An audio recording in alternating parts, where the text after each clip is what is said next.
Sometimes the smallest act of kindness can heal the deepest wounds. In a world that had shown him only cruelty, one broken dog was about to discover what it meant to be truly loved. In the dusty town of Copper Ridge, most folks crossed the street when they saw the beaten dog cowering in the shadows. His ribs showed through matted fur, his eye was swollen shut, and fear had made him wild. People whispered he was cursed and dangerous, but Jake Morrison, a giant cowboy with gentle hands, saw something different. When he knelt down in that dusty street and whispered those soft words, he didn't just save a dog's life. He started a chain of events that would change an entire town. What happens when one man's compassion becomes the spark that lights up the darkness in everyone around him? Before we jump back in, tell us where you're tuning in from, and if this story touches you, make sure you're subscribed, because tomorrow I've saved something extra special for you. The morning sun cast long shadows across Copper Ridge's main street, where dust devils danced between weathered storefronts and the promise of another scorching day hung heavy in the air. It was 1885, and this corner of Arizona territory had seen better days, though some might argue it had never seen good ones to begin with. The copper mine that gave the town its name had played out 2 years prior, leaving behind a collection of stubborn souls, too proud or too poor to move on. Jake Morrison stood 6 feet 7 inches in his worn leather boots, a mountain of a man whose calloused hands could bend iron like other men bent wire. At 38, his dark hair showed silver at the temples, and lines around his grey eyes spoke of sorrows that ran deeper than the desert canyons. He'd been the town's blacksmith for 8 years now, ever since he'd drifted in carrying nothing but a hammer, an anvil, and memories he wished he could forget. The worn leather gloves on his hands had seen countless hours at the forge, shaped by fire and steel until they'd become extensions of his own flesh. They were gentle hands, despite their size hands that could shoe a fractious horse with patience or craft delicate hinges for a lady's jewelry box with the same care he'd once used to braid his daughter's hair. But that was before the fever took Mary, before the accident claimed little Samuel. Jake's blacksmith shop sat at the end of Main Street, close enough to hear the town's daily rhythms, but far enough away to work in the solitude he'd grown to prefer. The building itself was solid, thick adobe walls that kept the interior cool, even when his forge burned white-hot. The familiar ring of hammer on anvil had become Copper Ridge's heartbeat, steady and reliable as sunrise. This particular morning found Jake examining a broken wagon wheel, running his fingers along the cracked rim with the practiced eye of a craftsman. The wood had split clean through, victim to the harsh desert roads and too many miles. It would need more than repair, it would need rebuilding from the ground up. Like most things in this town, he murmured to himself, a habit he'd developed during the long, quiet years. The sound of raised voices from the street drew his attention. Through the open doorway of his shop, Jake could see a small crowd gathering near the general store. At the center of their attention was something that made most folks step back with expressions of disgust and fear. A dog, though calling it, that seemed generous given its condition. The animal cowered against the wooden sidewalk, its body a road map of suffering. Matted brown fur hung in clumps, revealing ribs that pressed sharp against skin. Its left eye was swollen, completely shut, purple and angry, while the right eye darted between the gathered townspeople with the desperate alertness of prey surrounded by predators. Around its neck hung the tattered remains of what had once been a collared leather, now torn and stained dark with blood and time. Jake could just make out traces of brass hardware, suggesting this dog had once belonged to someone who cared enough to buy him proper gear. That someone was long gone now, leaving behind only this broken creature that trembled with each human voice. "Damn thing's been here 3 days now," complained Martin Hayes, the saloon owner whose belly strained against his vest and whose compassion seemed to have dried up along with the creek beds. "Scaring off my customers with all that whining and carrying on." "Probably got the rabies," added Mrs. Cartwright, the banker's wife, clutching her reticule like it might protect her from whatever curse the dog carried.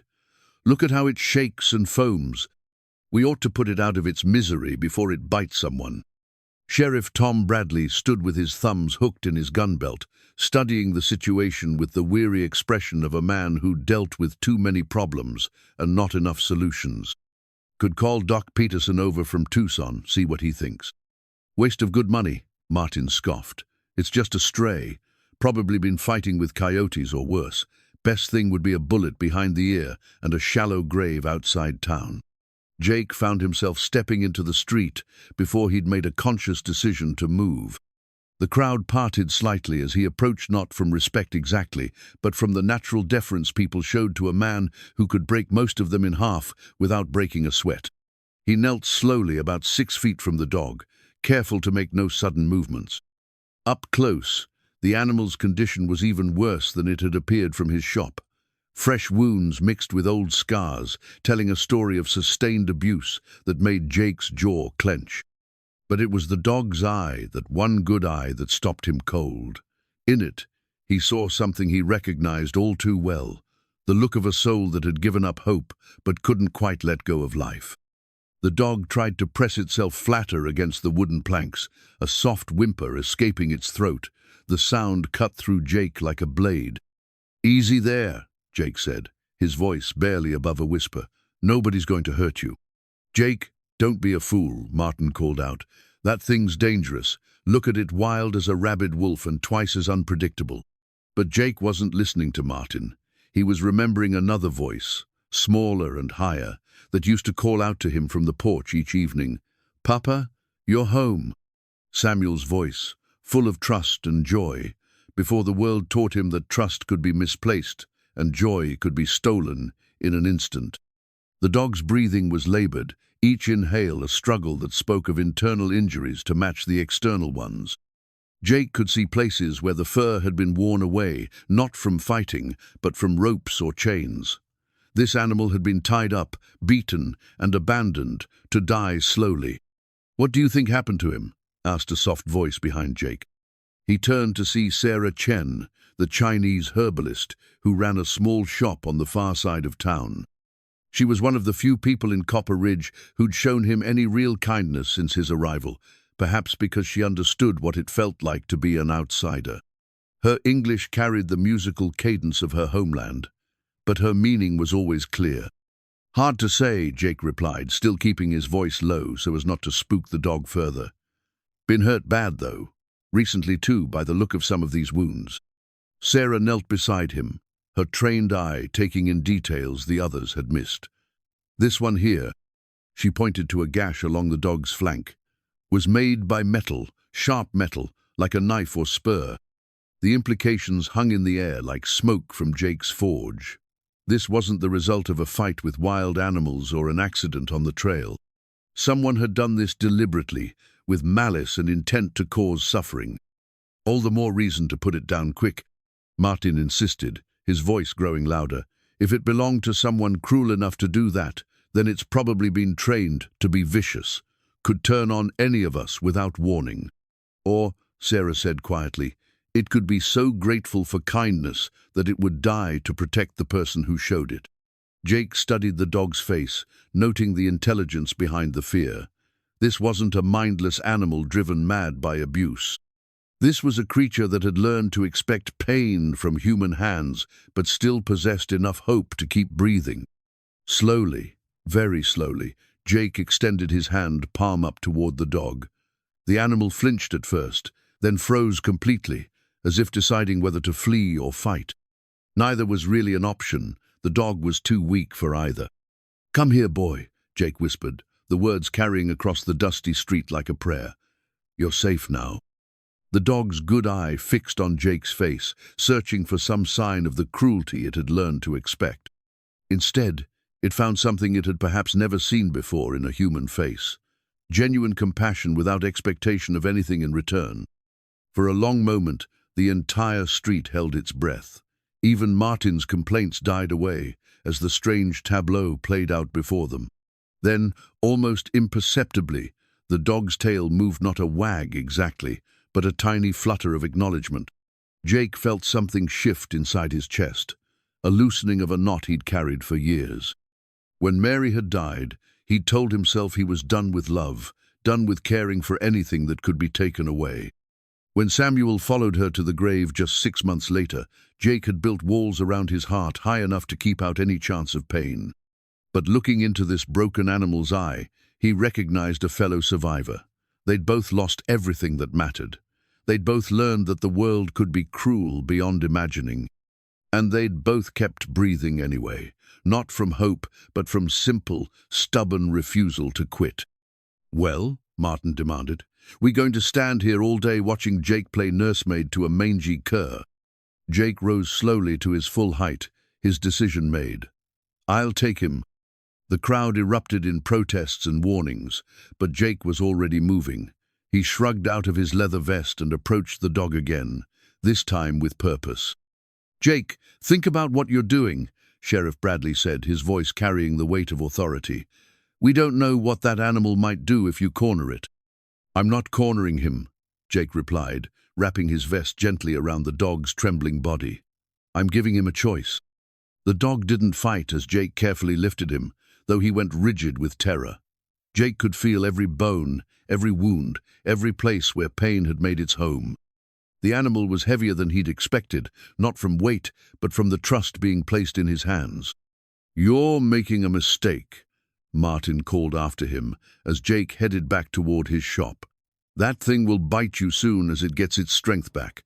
Mark my words." Jake paused at his doorway and looked back at the gathered crowd. In their faces, he saw the same fear and cruelty that had shaped this dog's existence. But he also saw something else: curiosity, perhaps even a touch of admiration for what some might call foolishness, but others might recognize as courage. "Maybe," he said simply, "but a man who won't risk getting bit doesn't deserve a dog's loyalty." Inside his shop, Jake cleared a space near his workbench where the afternoon light would be gentle and the sounds of the forge wouldn't be too overwhelming. He set the dog down on an old blanket, noting how the animal's good eye never left his face. "Well, boy," Jake said, settling into his familiar rhythm of talking to himself, though now he had an audience of one who might actually be listening. "Looks like we're both going to have to learn some new tricks." The dog's response was barely audibly, a soft whimper that might have been agreement or might have been resignation. Jake chose to hear it as the former. Outside, the normal sounds of Copper Ridge resumed as the crowd dispersed, but Jake knew the talk would continue long into the night.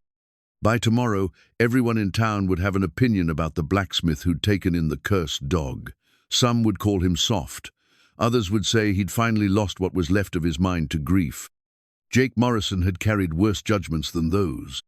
As he watched the dog's breathing slowly steady and that vigilant eye finally close in exhausted sleep, he thought maybe, just maybe, he was ready to carry something else for a change. Something that might, if he was careful and patient and lucky, carry him back in return. 3 days passed before Jake found the wooden toy horse. He'd been checking on the dog every few hours, bringing water and small pieces of bread that mostly went untouched. The animal remained curled in the same spot, alert but motionless, watching Jake's every movement with that one good eye.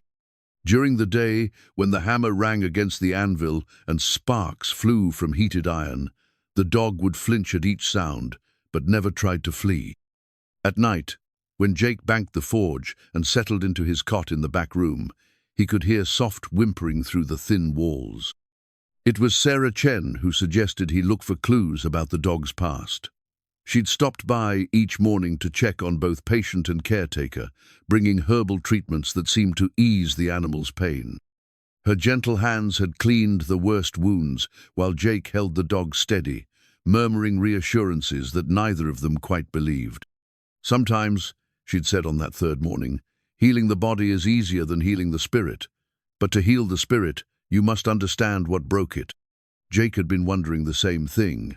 The dog's injuries told a story of deliberate cruelty, but they didn't explain why he'd been found specifically here, on Copper Ridge's main street. Wild animals sought shelter to die. Domestic animals, even abandoned ones, often tried to return to familiar places. This dog had traveled from somewhere, had been brought here, or had come here for a reason. That afternoon, while the dog dozed in a patch of sunlight near the workbench, Jake began searching the area where he'd first found him. The wooden sidewalk in front of the general store showed scuff marks from the crowd that had gathered, but nothing else seemed out of the ordinary. Jake expanded his search, walking slowly down the street and examining the ground with the methodical patience he brought to his metalwork. He found it wedged beneath the steps of the old church, as if it had been kicked there by a passing boot or blown by the desert wind. At first glance, it seemed like just another piece of debris, a chunk of weathered wood no bigger than a man's fist. But when Jake picked it up and brushed away the dust, his hands began to shake. It was a horse, a child's toy horse, carved from pine and worn smooth by small fingers. The detail work was simple, but precise. Ears that pointed forward, a flowing mane, legs positioned in a gallop. Jake knew every line of it because he'd carved it himself 8 years ago, during the long winter evenings when Samuel was learning to walk. The toy had been Samuel's constant companion, clutched in chubby hands during nap time and carried on every adventure their small homestead had offered. Jake could still see his son's face lighting up as he made galloping sounds and raced the wooden horse across the kitchen table, while Mary laughed and pretended to be frightened of the charging stallion. "How can this be here?" Jake whispered, turning the toy over in his hands. He'd buried it with Samuel, along with the boy's favorite blanket and a letter Jake had written but never sent, words meant for a son who would never grow old enough to read them. But there was no mistaking it, a small chip on the left ear, put there when 2-year-old Samuel had dropped it on the stone hearth. A tiny groove along the mane where Jake's knife had slipped during the carving. Even the faded initials SM that Jake had carefully burned into the belly with a heated nail. His legs suddenly felt unsteady. Jake leaned against the church steps, the wooden horse pressed against his chest as memories crashed over him like flash floods in the desert. Samuel's giggle as he chased the cat with his toy horse. Samuel's tears when the horse got lost under the bed and had to be rescued. Samuel's fevered mumblings during those final days, clutching the wooden toy, even as his small body fought a battle it couldn't win. Jake had sworn, standing beside that small grave in the hillside cemetery outside their old town in Colorado, that he'd never again allow anything into his life that could cause such pain. Losing Mary to the consumption had nearly broken him. Losing Samuel to a riding accident just 6 months later had finished the job. He'd sold everything, packed what little remained, and headed south into territory where no one knew his name or his story. Yet here was Samuel's horse, impossibly present in a place it had no right to be. "Mr. Morrison, you all right?" Jake looked up to find young Father Martinez approaching, concern written across his weathered face. The priest was one of the few people in Copper Ridge who'd shown Jake any genuine friendship, perhaps because he understood something about carrying other people's sorrows. "I'm fine, Father," Jake managed, though his voice sounded hollow even to his own ears. He started to slip the toy horse into his pocket, then stopped. "Father, do you recognize this?" The priest examined the carved horse, his expression thoughtful. "It's beautifully made. A child's toy, by the look of it. Where did you find it?" "Here, under the church steps." Jake hesitated, then added, "It belonged to my son." Father Martinez's eyebrows rose slightly. In the years since Jake had arrived in Copper Ridge, he'd never mentioned having children. "Your son is here? In town?" "My son is dead." The words came out harsher than Jake intended. "Has been for 8 years. I buried this horse with him, back in Colorado, so I'm asking you again, do you recognize it?" The priest was quiet for a long moment, studying Jake's face as much as the toy. "I don't, I'm afraid. But Mr. Morrison, perhaps you should consider that someone might have made a similar—" "No." Jake's voice was flat, certain. "This is Samuel's horse. Every mark, every detail. I know my own work." Father Martinez nodded slowly. "Then we have a mystery, don't we? The question is, what are you going to do about it?" Jake looked toward his shop, where the injured dog waited in its patch of sunlight. "I don't know." That evening, Jake sat on his cot with the wooden horse in his hands and the dog lying nearby. The animal had eaten a few bites of bread soaked in beef broth, the first food he'd accepted since Jake had brought him inside. His breathing was less labored, and some of the swelling around his closed eye had gone down. Sarah's herbal treatments were working, at least on the physical wounds. But Jake's own wounds felt freshly opened. The toy horse had unleashed memories he'd spent years trying to bury, and with them came a familiar ache that settled deep in his chest like an old bullet wound that never quite healed. "What do you think, boy?" he asked the dog softly. "How does a dead child's toy end up in a place like this?" The dog lifted his head at the sound of Jake's voice, that one good eye focusing on the wooden horse with what seemed like recognition. Or maybe Jake was imagining things, seeing connections that weren't there, because the alternative accepting that Samuel's toy had somehow found its way to Copper Ridge by pure chance was too painful to contemplate. Jake set the horse on the floor between them. The dog struggled to lift himself on shaking legs, took 2 unsteady steps forward, and gently touched his nose to the carved mane. Then he looked up at Jake with an expression that seemed to say, "I remember this. I remember him." The logical part of Jake's mind insisted it was impossible. Dogs didn't live 8 years carrying memories of dead children. Toys didn't migrate across hundreds of miles to appear at precisely the moment when their significance would cause the most pain. These were the kinds of connections desperate people made when they needed the world to make sense, and it stubbornly refused to cooperate. But the rest of Jake, the part that had learned to listen to subtleties in metal that told him when iron was ready to bend, the part that had guided his hands through thousands of precise hammer blows without conscious thought, that part whispered that some things couldn't be explained, only accepted. He picked up the wooden horse and examined it again in the lamplight. There, along the back, he found something he'd missed before, fresh scratches in the wood, as if it had been carried recently in someone's pocket or pack. The scratches were new, made long after Samuel's small fingers had last touched the painted surface. Someone had possessed this toy since Samuel's death. Someone had carried it hundreds of miles south into Arizona territory. Someone had left it in the exact spot where Jake would find a dog that responded to it like an old friend. The dog whimpered softly and laid his head down, but his eye remained fixed on the toy horse. Jake felt something shift inside him, a loosening of the rigid control he'd maintained over his emotions for 8 long years. "You knew him, didn't you?" Jake whispered. "Somehow, some way, you knew my boy." The dog's tail moved against the blanket knot, quite a wag, but close enough to serve as an answer. Jake lay awake long into the night, the wooden horse clutched in one hand, while his other rested on the dog's warm flank. Outside, Copper Ridge settled into its familiar rhythms of saloon, piano, and distant coyote calls. But inside the blacksmith shop, 2 broken souls had found something neither had expected. A reason to hope that healing might be possible after all. When morning came, Jake knew his life had changed, again not by choice this time, but by the kind of strange grace that arrives disguised as coincidence and refuses to be dismissed. He also knew that accepting this grace would require him to do something he'd sworn never to do again.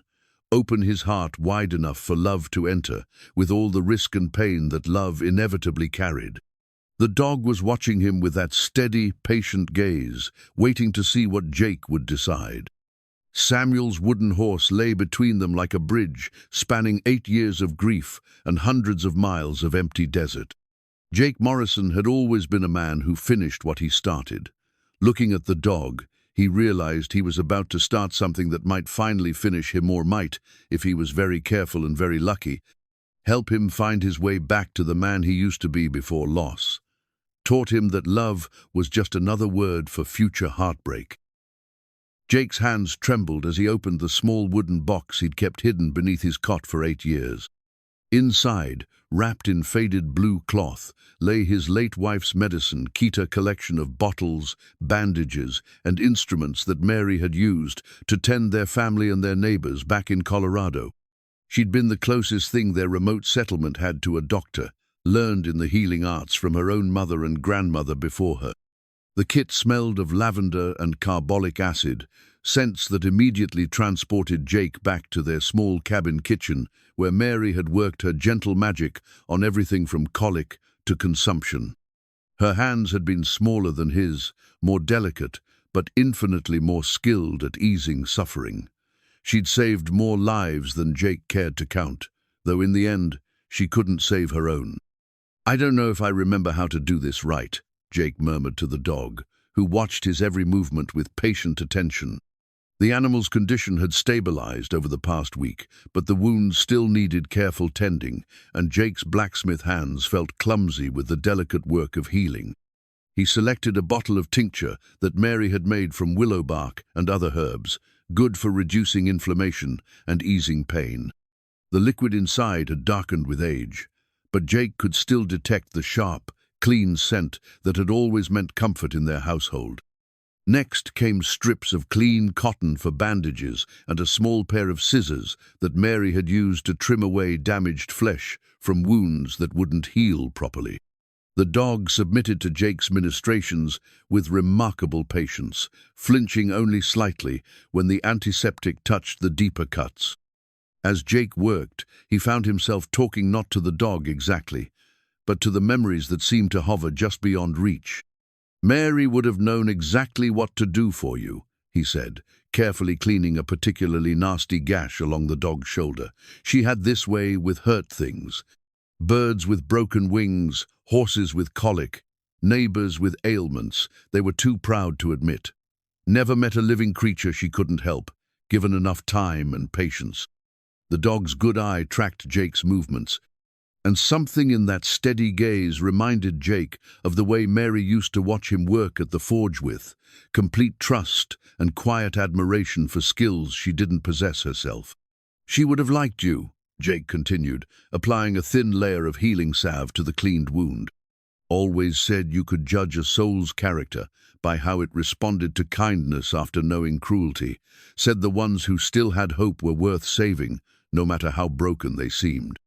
As he worked, Jake found himself remembering details he'd thought lost forever. The way Mary hummed while she prepared her medicines, how she'd insisted on saying a small prayer over each patient before beginning treatment, the gentle firmness in her voice when she explained to worried families that healing took time and couldn't be rushed. "She got sick the winter after Samuel was born," Jake said, wrapping a clean bandage around the dog's ribs. "Started with a cough that wouldn't go away.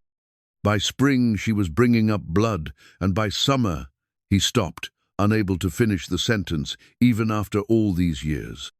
The dog whimpered softly, as if sensing the pain in Jake's voice.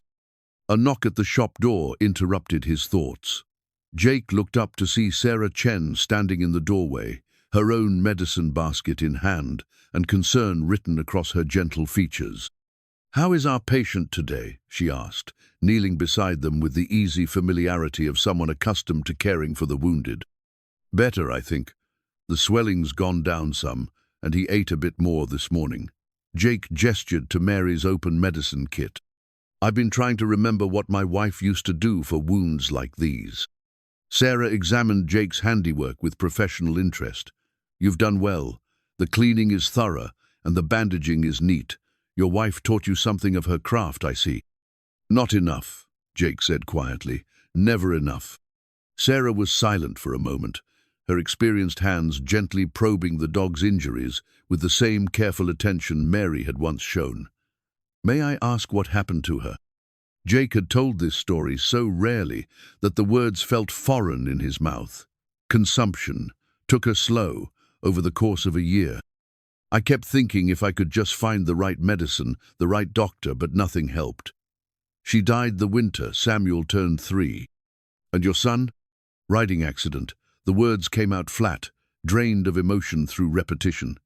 6 months after Mary passed, horse spooked and threw him, broke his neck. He was gone before I could get to him. Sarah's hands stilled on the dog's fur. "I'm sorry. Such losses, they change a man." "They end a man," Jake corrected. "What's left after is just going through the motions." Sarah looked at him with the penetrating gaze of someone who'd seen her share of human suffering. "Yet here you are, caring for this broken creature with tools your wife left behind. That doesn't sound like a man who's given up to me." Jake didn't know how to respond to that. He'd spent 8 years telling himself he was just surviving, just getting through each day until there were no more days to get through. The idea that he might be doing something more, something that connected him to the man he'd been when Mary and Samuel were alive, was too fragile to examine closely.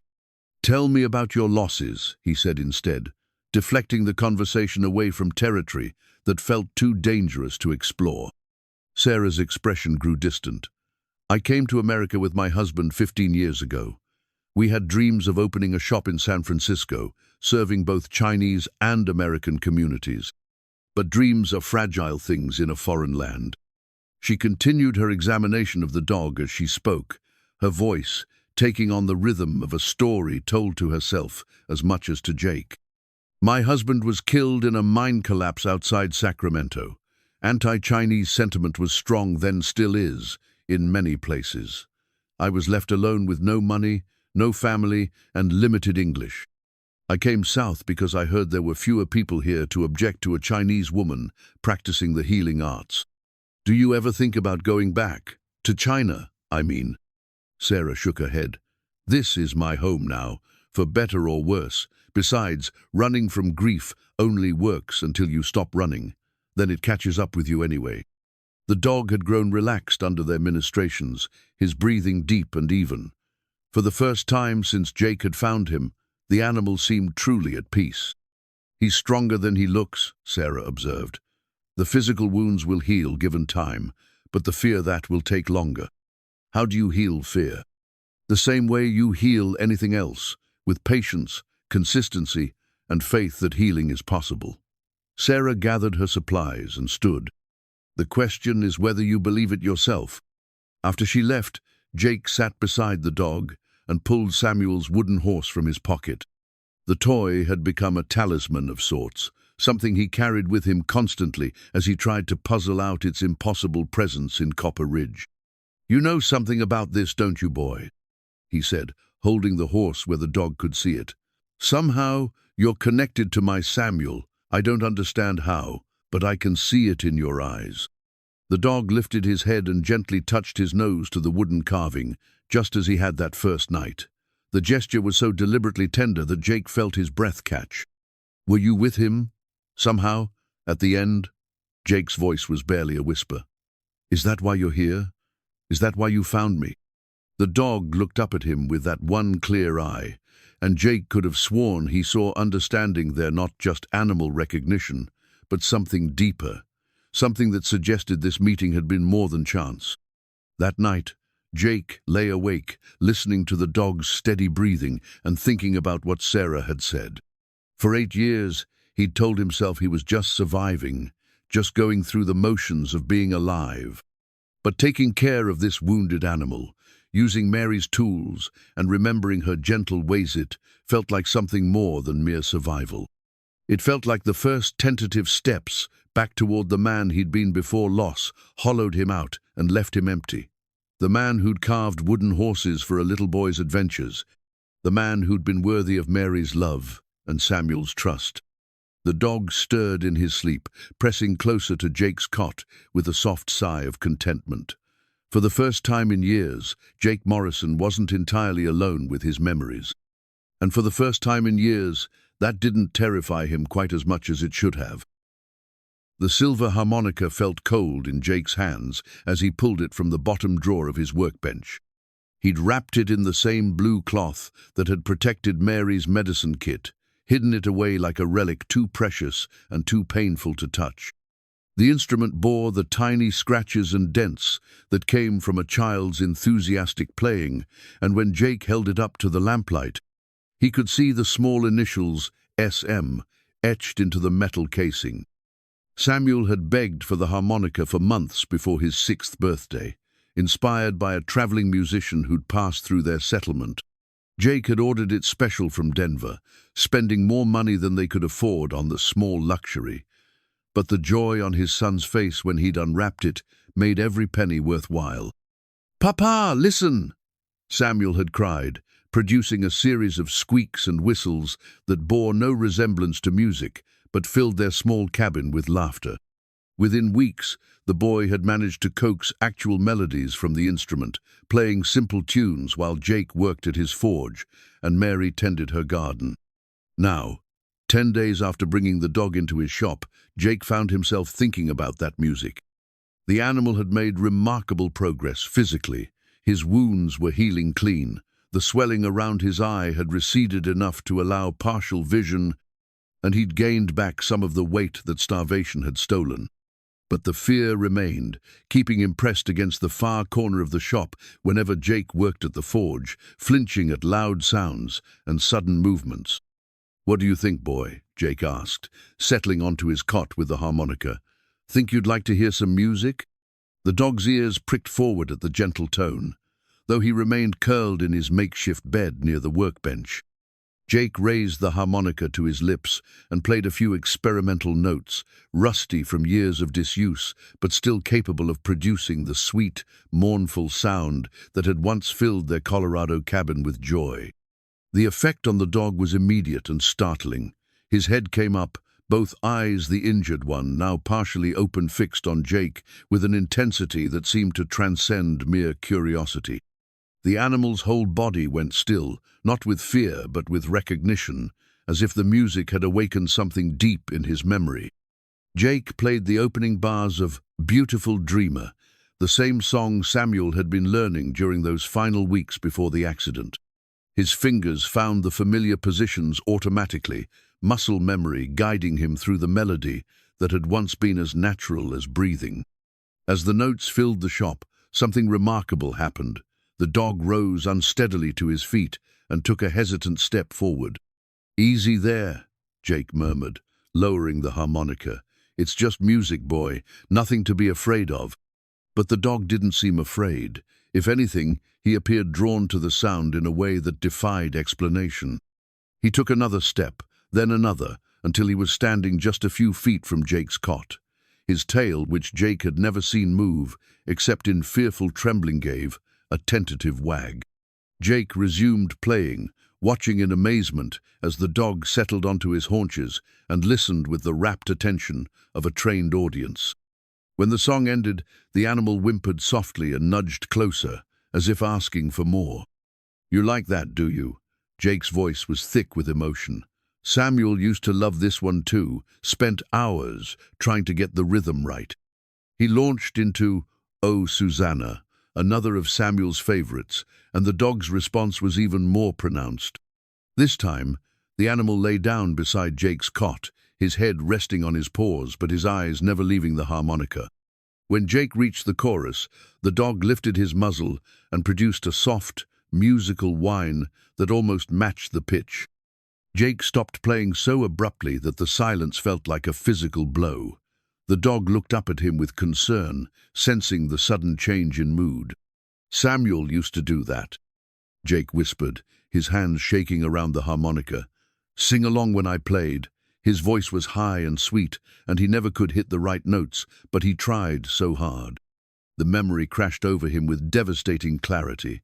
Samuel sitting cross-legged on their cabin floor, his small face scrunched in concentration as he tried to match Jake's playing with his own reedy voice. Mary laughing from her rocking chair, clapping along to their impromptu concerts. The warm glow of lamplight and the smell of her bread baking, the three of them creating their own small circle of music and love against the vast loneliness of the frontier. "How is this possible?" Jake asked the dog, though he expected no answer. "How can you know these songs? How can you respond to them the way he did?" The dog stretched forward and gently licked Jake's hand, a gesture so deliberate and comforting that it felt like consolation offered by one who understood loss. Over the following days, music became part of their evening routine. After the forge cooled and the day's work was finished, Jake would pull out Samuel's harmonica and play the old songs while the dog listened with unwavering attention. Gradually, the animal grew bold enough to sing along, his voice blending with the harmonica in a harmony that was far from perfect, but somehow exactly right. It was during one of these sessions that Sarah Chen arrived for her daily visit, stopping in the doorway to listen as Jake played "Home Sweet Home" while the dog provided his wavering accompaniment. "Beautiful," she said softly when the song ended. "I've never seen anything like it." "Neither have I," Jake admitted. "It's like he knows these songs, like he's heard them before." Sarah approached slowly, her practiced eye taking in the remarkable transformation in the dog's condition and demeanor. Music has power to heal, just as herbs and medicine do. Perhaps more power, in some ways. "This is my son's harmonica," Jake said, running his thumb over the engraved initials. "I taught him to play these same songs right before." He couldn't finish the sentence. "Before he died," Sarah completed gently. "And now this dog responds to them as if they hold special meaning for him too." Jake nodded, afraid to voice the thoughts that had been circling through his mind like desert vultures. The impossible connections were piling up too quickly to dismiss.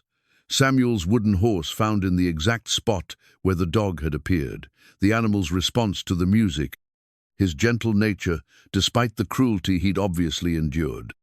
"Sarah," Jake said carefully, "do you believe in—" He stopped, uncertain how to frame the question without sounding like a man whose grief had finally driven him mad. "In what?" "Signs, messages, things that can't be explained but still feel true." Sarah was quiet for a long moment, watching as the dog rested his head against Jake's knee with complete trust. "In my homeland, we believe that love is stronger than death. That those we've lost continue to watch over us, sometimes in ways we don't expect or understand." That sounds like superstition. Does it? Or does it sound like hope? That night, Jake sat on his cot with the harmonica in one hand and Samuel's wooden horse in the other. The dog lay beside him, close enough now to feel the warmth of his body, patient and attentive as always. "I'm going to give you a name," Jake said suddenly.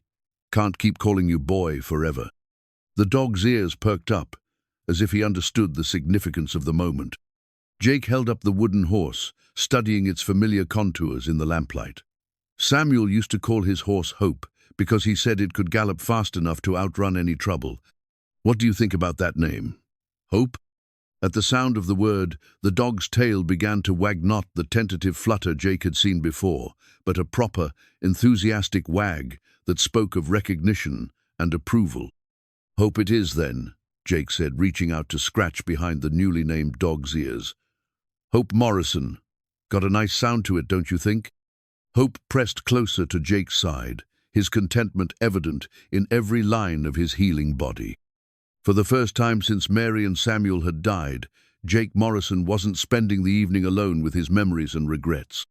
He had a companion who seemed to understand not just his loss, but somehow shared it. As he played a final song, Amazing Grace, which had been Samuel's absolute favorite, Jake allowed himself to consider the possibility that Sarah was right. Maybe love was stronger than death. Maybe those who'd passed on could still find ways to reach across the divide and offer comfort to those left behind. Maybe Hope wasn't just a dog he'd rescued from the street, but something more, a messenger carrying memories of a little boy who'd once filled a lonely cabin with music and laughter, sent to remind a broken father that some things were worth the risk of loving again. The harmonica's sweet notes drifted out into the desert night, carrying with them a prayer Jake hadn't known he was capable of making. That healing was possible, that hope could be more than just a name, and that sometimes the most miraculous gifts came disguised as the most ordinary acts of kindness.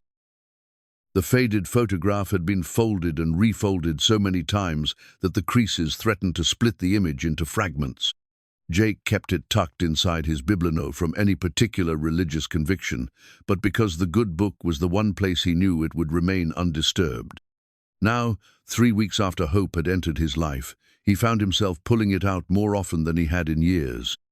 The picture showed the three of them on Samuel's 5th birthday, Mary in her best blue dress, her dark hair pinned up, and her smile radiant with the kind of joy that came from watching her child's delight. Samuel stood between his parents, gap-toothed grin splitting his face as he held up his new wooden horse for the camera. And Jake younger then, his face unlined by grief, his arm wrapped protectively around his small family as if he could shield them from whatever sorrows the future might hold. "Look at us," Jake murmured to Hope, who had taken to following him everywhere around the shop like a devoted shadow. Thought we had all the time in the world. Thought love was enough to keep the wolves at bay. Hope sat attentively beside Jake's workbench, his head tilted as he listened to his master's voice. The dog's recovery had been nothing short of remarkable. His coat was beginning to shine with health, his wounds had healed to pink scars, and both eyes were now fully open and bright with intelligence. More importantly, the fear that had once defined him was gradually being replaced by something Jake recognized as contentment. It was that contentment that worried some of the townspeople. Still playing nursemaid to that mangy cur. Martin Hayes had sneered just yesterday when Jake brought Hope to the general store for supplies. Folks are starting to wonder if all that hammering hasn't rattled something loose in your head. Jake had ignored the comment, as he'd learned to ignore most of Martin's barbs over the years. But he couldn't ignore the looks, the mixture of bewilderment and barely concealed contempt that followed him and Hope wherever they went. To many in Copper Ridge, Jake's attachment to the dog was seen as a sign of weakness, evidence that the big blacksmith had gone soft in his grief. They didn't understand that Hope's presence had actually made Jake stronger, not weaker. For the first time in 8 years, he had a reason to get up each morning beyond mere habit. He had someone who depended on him, who looked forward to his return each evening, who greeted him with unconditional joy that asked nothing in return but continued existence. "They think I'm a fool," Jake told Hope as he heated iron in the forge. "Maybe they're right. Maybe taking you in was the act of a man who's lost his way." Hope's response was to move closer to Jake's side, careful to stay out of the way of flying sparks, but unwilling to be separated by more than a few feet. The dog had developed an uncanny ability to sense Jake's moods, offering comfort during the dark moments and sharing joy during the rare, bright ones. Jake found himself talking to Hope constantly now, sharing stories and memories he'd kept locked away for years. He told him about Mary's herb garden and how she used to sing while she tended it. He described Samuel's fascination with the blacksmith trade, how the boy would sit for hours watching Jake work and asking endless questions about iron and fire and the magic of shaping metal into useful things. He wanted to be a blacksmith like his papa, Jake said as he hammered a horseshoe into shape. Had these little hands, but they were steady, patient, would have made a fine craftsman given time. Hope lay in his usual spot, chin resting on his paws, but eyes alert, following Jake's movements with the devotion of a disciple studying a master. Sometimes Jake caught him staring with such intensity that it seemed the dog was trying to memorize every detail of the work. "You remind me of him sometimes," Jake continued, pausing to examine the horseshoe's curve.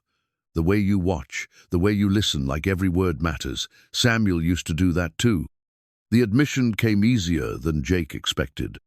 Over the past weeks, he'd grown comfortable with the idea that Hope was more than just an ordinary dog, that their meeting had been orchestrated by forces beyond mere chance.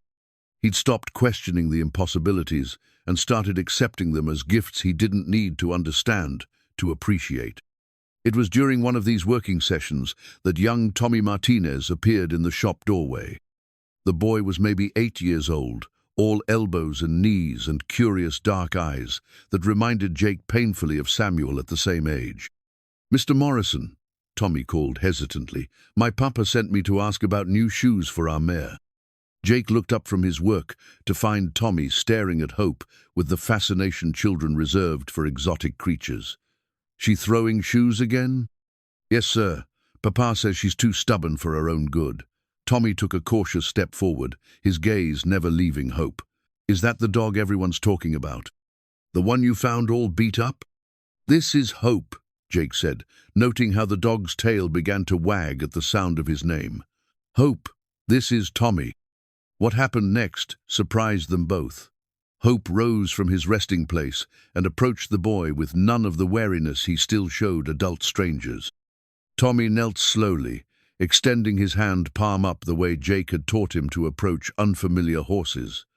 Hope sniffed the offered hand, then gently licked the boy's fingers. "He likes me," Tommy exclaimed, his face lighting up with delight. "Can I pet him?" "Gentle now," Jake cautioned, but Hope was already pressing against Tommy's legs, tail wagging with genuine enthusiasm. "He's still healing from some bad treatment." Tommy's small hands moved carefully over Hope's head and ears, and the dog accepted the attention with patient grace. Who hurt him? Don't know. Found him on the street, all torn up and scared.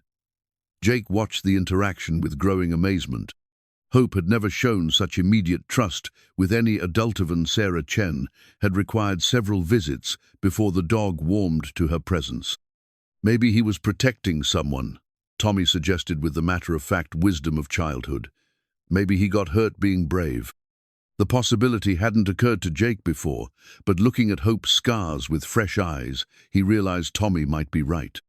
Some of the wounds looked like they might have come from defensive rather than offensive positioning injuries, sustained while shielding rather than attacking. Could be, Jake agreed. Takes a special kind of courage to stand up for someone smaller than yourself. Tommy continued, petting Hope with the gentle persistence of a child who'd found a new best friend.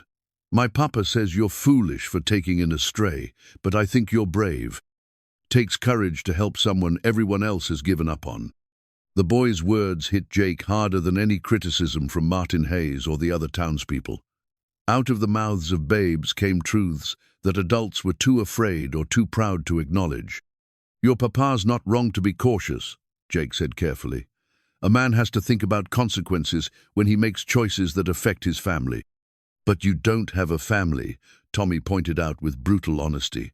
So you can afford to be brave. Jake felt his chest tighten. I had a family once. What happened to them? They died, a long time ago. Tommy considered this with the seriousness children brought to discussions of death, accepting it as part of life's natural order without the fear and denial that paralyzed most adults. Do you miss them? Every day. Is that why you saved Hope? Because you miss having someone to take care of? Jake looked at the boy kneeling beside his dog, both of them waiting for his answer with identical expressions of patient curiosity. Maybe so, Tommy. Maybe so. That evening, after Tommy had returned home with promises to visit Hope again soon, Jake sat on his cot with the photograph in his hands and Hope pressed warm against his side. That boy sees things clearly, he told Hope. Maybe too clearly for his own good. Reminds me of Samuel that way. Always asking the questions that got to the heart of things. Hope's response was to rest his head on Jake's thigh, a gesture of comfort and companionship that had become as natural as breathing. You know what I think, Jake continued, studying the faces in the photograph. I think Mary would approve of you. She always said a man wasn't complete without something to love, something that needed him to be better than he thought he could be. The admission felt like stepping to the edge of a cliff. For 8 years, Jake had carefully avoided anything that might require him to be better, stronger, more than the hollow shell grief had left behind. But Hope had changed that calculation. The dog needed him to be patient, gentle, protective, all the things he'd been for Mary and Samuel, all the things he'd thought died with them. Maybe Tommy's right, Jake whispered, his voice barely audible above the desert wind rattling the shop's shutters. Maybe I can afford to be brave now. Maybe I can afford to love something again, even if it means risking more loss. Hope's tail thumped softly against the blanket, and Jake chose to interpret it as agreement. Outside, Copper Ridge settled into its familiar rhythms of evening, but inside the blacksmith shop, a man who'd thought himself beyond redemption was slowly learning that hope, like love, had a way of finding even the most carefully guarded hearts. The hand-forged iron cross stood weathered but unbroken at the head of 2 small graves on the hillside cemetery outside Copper Ridge. Jake had made it himself during the first terrible week after arriving in town, when the pain of memory was still fresh enough to demand physical expression. The metal had been heated white-hot and shaped with tears streaming down his face, each hammer blow, an act of both creation and destruction. Now, 6 weeks after Hope had entered his life, Jake knelt beside those graves with his dog sitting quietly at his side. It was the first time he'd brought Hope to this sacred place, and the first time in years that Jake had come here without feeling like the weight of sorrow might crush him entirely. "Mary, Samuel," he said softly, his hands resting on the sun-warmed earth. "I'd like you to meet Hope." The dog seemed to sense the solemnity of the moment. He remained perfectly still, his dark eyes fixed on the simple wooden markers that bore the names and dates of Jake's former life. The wind rustled through the desert grass that had grown wild over the graves, the only sound in the vast silence of the cemetery. "I know what you're thinking, Mary," Jake continued, his voice taking on the conversational tone he'd once used when discussing difficult decisions with his wife. "You're wondering why it took me so long to bring love back into my life, why I had to get so lost before I could find my way again." Hope shifted slightly, moving closer to Jake's side without making a sound. The gesture was so subtle, so perfectly timed, that it felt like Mary's own gentle presence offering comfort through an intermediary. "The truth is, I was afraid. Afraid that loving something again would dishonor your memory. Afraid that opening my heart would just give life another target to aim at." Jake's voice cracked slightly on the last words. "But Hope here is teaching me that love isn't about avoiding pain. It's about deciding some things are worth the risk of pain." As if summoned by Jake's words, memories began flooding back, not the anguished recollections that usually accompanied his visits to this place, but gentler remembrances of joy and ordinary happiness. Mary laughing as she chased Samuel around their cabin, Samuel's delight when Jake taught him to whistle, the three of them huddled together during winter storms, reading by lamplight while the wind howled outside.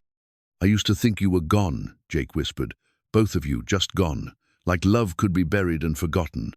But Hope responds to Samuel's music, recognizes his toy horse, shows up exactly when I need something to care about again, makes me wonder if maybe you've been trying to tell me something all along.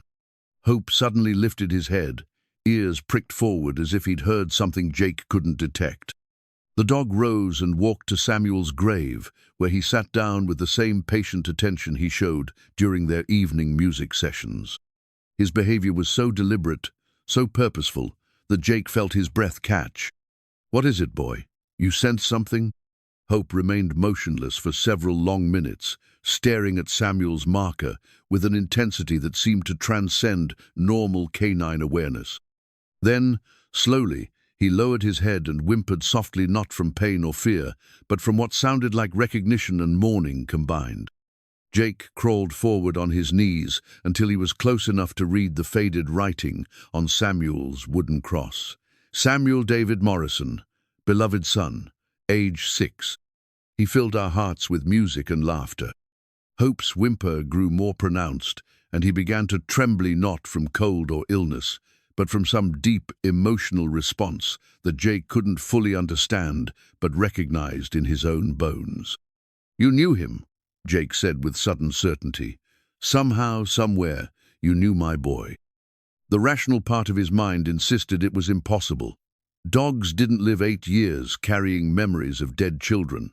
The supernatural didn't reach across time and distance to arrange meaningful coincidences. But sitting in that quiet cemetery with Hope trembling beside Samuel's grave, Jake found his rationality inadequate to explain what he was witnessing. "Were you with him at the end?" Jake asked, his voice barely above a whisper. "Were you there when he needed someone to be brave for him?" Hope turned to look at Jake with eyes that seemed far too knowing for an animal, and in that gaze, Jake saw something that made his heart skip. Not just intelligence, but a kind of ancient sadness that mirrored his own, the look of a soul that had witnessed loss and somehow survived it. They remained at the graves for the better part of an hour, Jake talking quietly about Mary and Samuel, while Hope listened with the patient attention of a mourner at a wake. When they finally rose to leave, Jake felt lighter than he had in years, not because his grief had diminished, but because sharing it had somehow made it bearable. The walk back to town took them past Sarah Chen's herb shop, where the woman herself was tending a small garden behind the building. She looked up as they approached, her experienced eye immediately noting the change in both man and dog. "You've been to the cemetery," she observed. It wasn't a question. "First time I've taken Hope there. First time I've gone without feeling like I might not come back." Sarah set down her watering can and studied them both with the penetrating gaze Jake had learned to respect. "Grief shared is grief diminished. In my homeland, we believe the dead remain connected to us through love, and that connection can manifest in unexpected ways. You think Hope is more than just a dog I rescued? I think you rescued each other, Sarah replied simply. And I think the how and why matter less than the healing that's resulted. They were interrupted by the sound of approaching footsteps. Martin Hayes rounded the corner of the building, his face flushed with exertion and anger. Behind him came Sheriff Bradley and two other men, Jake recognized as regular patrons of the saloon. There he is, Martin declared, pointing at Hope with dramatic emphasis. The cursed beast that's bringing nothing but trouble to our town. Jake felt Hope press closer to his legs, and he reached down to rest a protective hand on the dog's head. What trouble are you talking about, Martin? Mrs. Henderson's chickens were killed last night, torn apart like some wild animal got into the coop, and guess what she found nearby? Dog tracks, Jake. Fresh dog tracks leading right back toward your shop. The accusation hung in the air like smoke from a grass fire. Jake looked down at Hope, who was trembling again, but this time from fear rather than emotional recognition. Hope was with me all night, Jake said calmly. Never left the shop. Ask Sarashi stopped by around sunset and saw him sleeping by my workbench. That's true, Sarah confirmed. The dog was there, and he was clearly settled for the evening. But Martin wasn't interested in alibis or witnesses. Dog like that, raised on violence and cruelty, it's in his nature to kill. Just because he acts tame around you doesn't mean he won't revert to his wild ways when hunger or instinct takes over. Sheriff Bradley stepped forward, his expression apologetic but determined. Jake, you know I respect what you've done for this animal. But Mrs. Henderson is demanding action, and with winter coming on, we can't afford to lose livestock to predators. Hope isn't a predator, Jake replied, his voice carrying the authority of absolute certainty. He's gentle as a lamb, wouldn't hurt a fly. That's what they all say. Martin sneered. Right up until their gentle animal tears someone's throat out. Mark my words, Morrison, that dog is going to bring this town nothing but grief. Jake felt anger building in his chest, the same protective fury he'd once felt when anyone threatened Mary or Samuel. Are you threatening my dog, Martin? I'm warning you that some of us won't stand by and watch while a dangerous animal endangers our families and livelihoods. The decent people of this town have had enough of your foolishness. The confrontation might have escalated, but Hope suddenly stepped forward and did something that surprised everyone. He sat down directly in front of Martin Hayes and offered his paw the universal canine gesture of friendship and submission. Martin stared down at the scarred dog with obvious distaste. See? Trying to manipulate us with fake gentleness. That's how dangerous animals tell you into complacency, then strike when you least expect it. But Hope's response was to lie down and roll onto his back, exposing his vulnerable belly in the ultimate display of trust and non-aggression. It was such a complete surrender that even Martin seemed taken aback. He's trying to show you he's not a threat, Jake said quietly. Animals don't fake submission, Martin. They either trust you or they don't. Sheriff Bradley knelt beside Hope and gently scratched the dog's exposed belly. Hope's tail wagged, and he made no move to defend himself, despite being surrounded by potential enemies. This doesn't look like a killer to me, the sheriff admitted. But somebody tore up those chickens, and the tracks were definitely canine. Coyotes, Sarah suggested. They've been more active lately, coming closer to town as water sources dry up. Dog tracks and coyote tracks can look very similar, especially to someone who's already made up their mind about what they want to see. Martin's face darkened at the implication. Are you calling Mrs. Henderson a liar? I'm suggesting she might have been mistaken, Sarah replied calmly. Fear has a way of coloring perception. The standoff continued for several more minutes, but Hope's complete display of docility had undermined Martin's argument. Eventually, the group dispersed with warnings and dark mutterings, leaving Jake and Sarah alone with Hope, who was still lying on his back in a posture of absolute trust. That was well done, Sarah told the dog as he finally rolled over and stood up. You handled that better than most humans would have. Jake felt a surge of pride mixed with concern. Hope had proven his gentle nature today, but he'd also made enemies who wouldn't forget or forgive easily.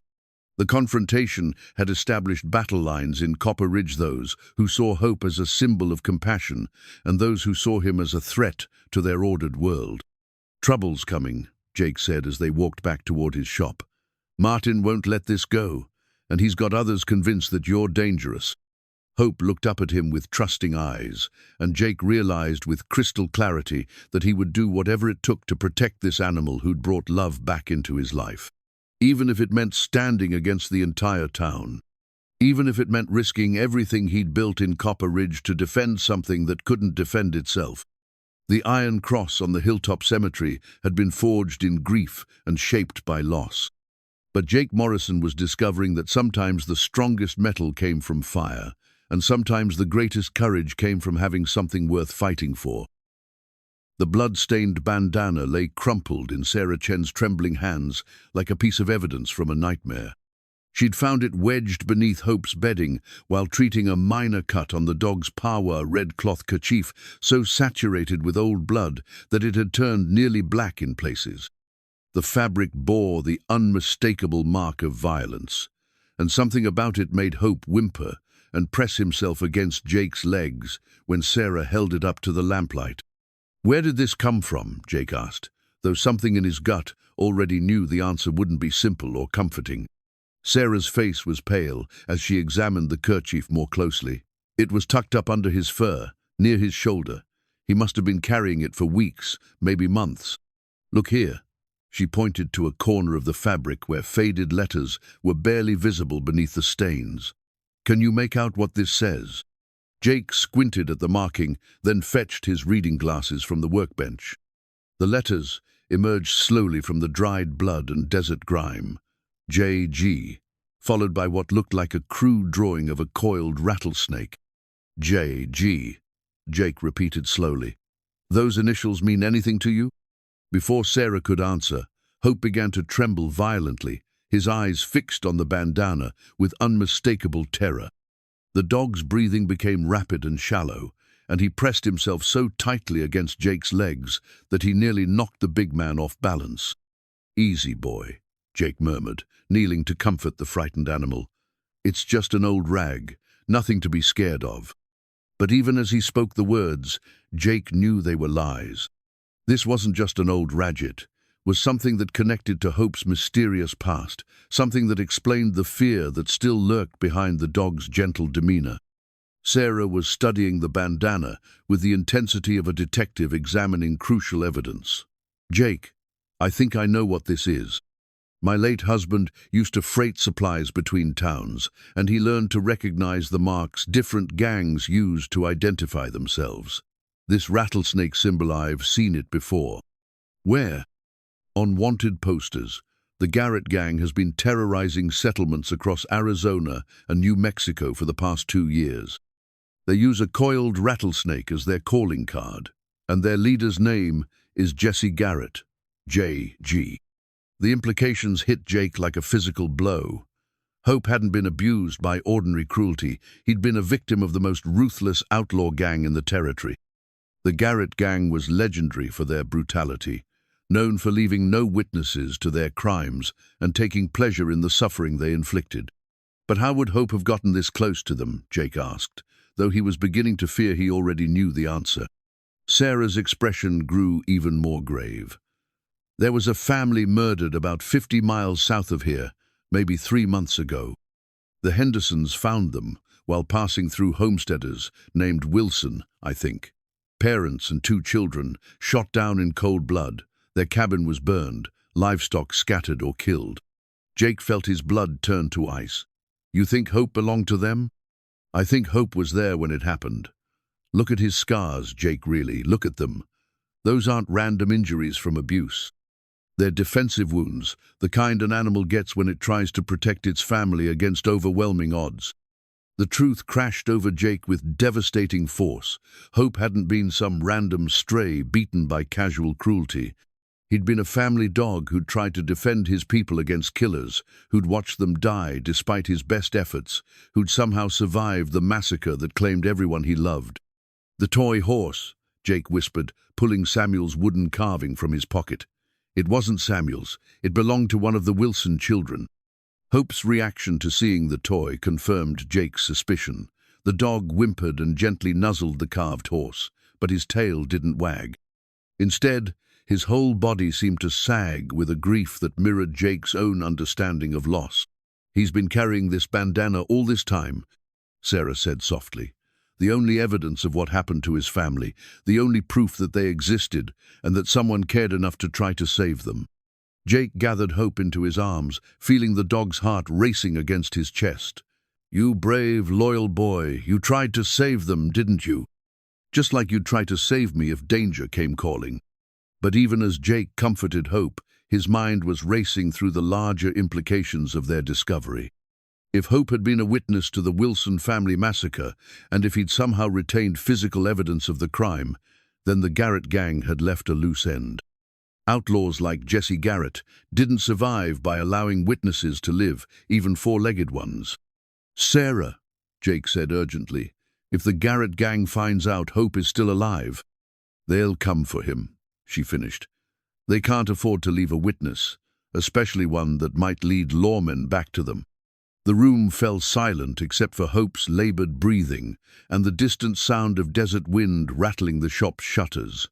Jake realized their peaceful existence in Copper Ridge had been built on borrowed time. Hope's presence here wasn't just a miracle of healing and second chances, it was a ticking bomb that could explode at any moment. "We have to assume they're still looking for him," Jake said, his mind shifting into the tactical thinking that had kept him alive during his years as a cavalry soldier. "A gang like that doesn't leave loose ends.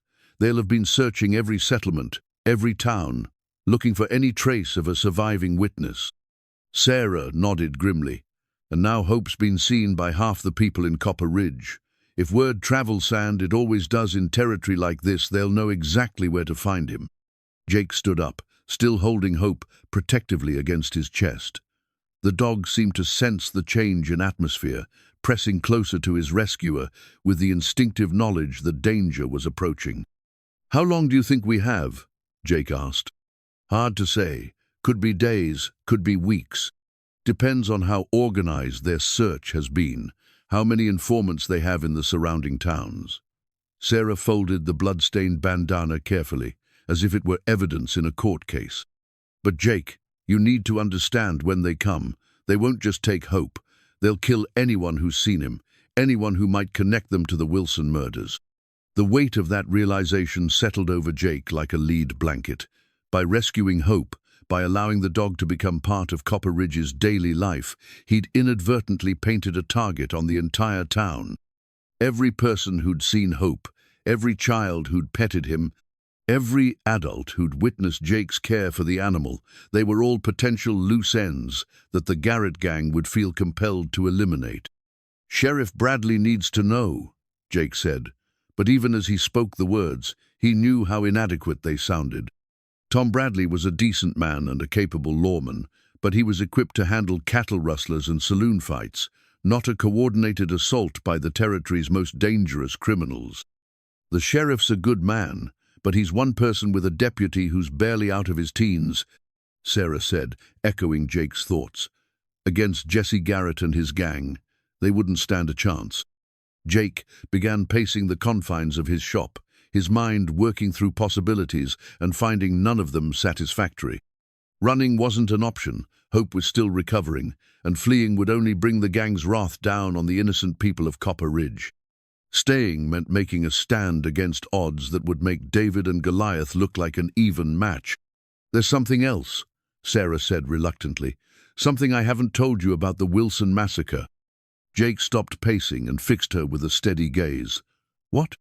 "The reports said there was evidence of a dog at the scene. Blood, fur caught on splintered wood, signs of a fierce struggle, but nobody was ever found. The assumption was that coyotes or vultures had scattered the remains." "But you don't think that's what happened?" Sarah shook her head. "I think Hope fought them off long enough to escape. I think he's been running ever since, trying to stay ahead of killers who won't give up until he's dead. And I think his showing up here, responding to your kindness, it wasn't accident or fate. It was desperation. Hope whimpered softly and licked Jake's hand, as if trying to apologize for bringing danger into their peaceful world. The gesture was so human-like in its emotional complexity that Jake felt his heart break a little. "You did nothing wrong, boy," Jake murmured, scratching behind Hope's ears. "You were just trying to survive, just trying to find someone who'd care about you again." But survival had brought its own complications. As Jake looked around his shop at the tools that had shaped his new life, at the simple comforts he'd built for himself and Hope, he realized that everything was about to change. The quiet existence he'd carved out in Copper Ridge was ending, replaced by something that would require him to become the man he'd once been before grief had hollowed him out. "I need to tell you something, Sarah," Jake said quietly. "Something I haven't shared with anyone since I came to this town." She waited, sensing the weight of whatever revelation was coming. "I wasn't always a blacksmith. Before Mary and Samuel died, before I came south to Arizona Territory, I served in the cavalry for 12 years. I was a sergeant, led scouting patrols against Apache war parties and Mexican raiders. I know how to fight, how to plan defensive positions, how to turn a peaceful settlement into a fortress if necessary." Sarah studied his face with new understanding. "You think it's going to come to that? A fight? I think the Garrett gang won't give us any choice. They can't afford to let Hope live, and they can't afford to leave witnesses behind. When they command, they will commit's going to be with the intention of wiping Copper Ridge off the map." The shop fell silent again, as both of them contemplated the magnitude of what they were facing. Hope seemed to sense their fear and pressed closer to Jake, offering what comfort he could to the man who'd shown him kindness when the world had shown him only cruelty. "So what do we do?" Sarah asked finally. Jake looked down at Hope, then at the blood-stained bandana that had revealed their dangerous truth. "We prepare. We warn the town, get people ready for what's coming, and we hope that when the time arrives, we're strong enough and smart enough to protect what matters. And if we're not..." Jake thought about Mary and Samuel, about the family he'd lost, and the second chance Hope had given him to love something again. He thought about young Tommy Martinez, who'd shown Hope such gentle kindness, and about Sarah Chen, who'd risked her own safety to help heal a wounded stranger. "Then we go down fighting," he said simply. "Some things are worth dying for, even if you're not sure you can win."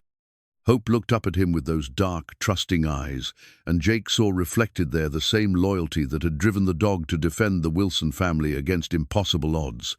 The same loyalty that would drive Jake to defend Hope and Copper Ridge, regardless of the cost. The blood-stained bandana had revealed more than just Hope's tragic past. It had revealed the future that was racing toward them like a desert storm. All they could do now was prepare for the wind and hope their foundations were strong enough to weather what was coming.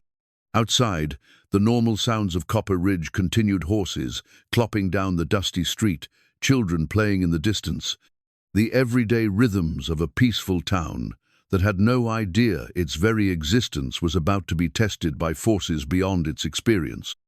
But inside the blacksmith shop, 3 souls who understood loss were beginning to prepare for a battle that would determine whether love and loyalty were stronger than greed and violence, whether Hope could survive when faced with the darkest impulses of human nature. The wooden toy horse sat on Jake's workbench, a reminder of innocence destroyed. The blood-stained bandana lay beside it, evidence of evil that refused to be ignored.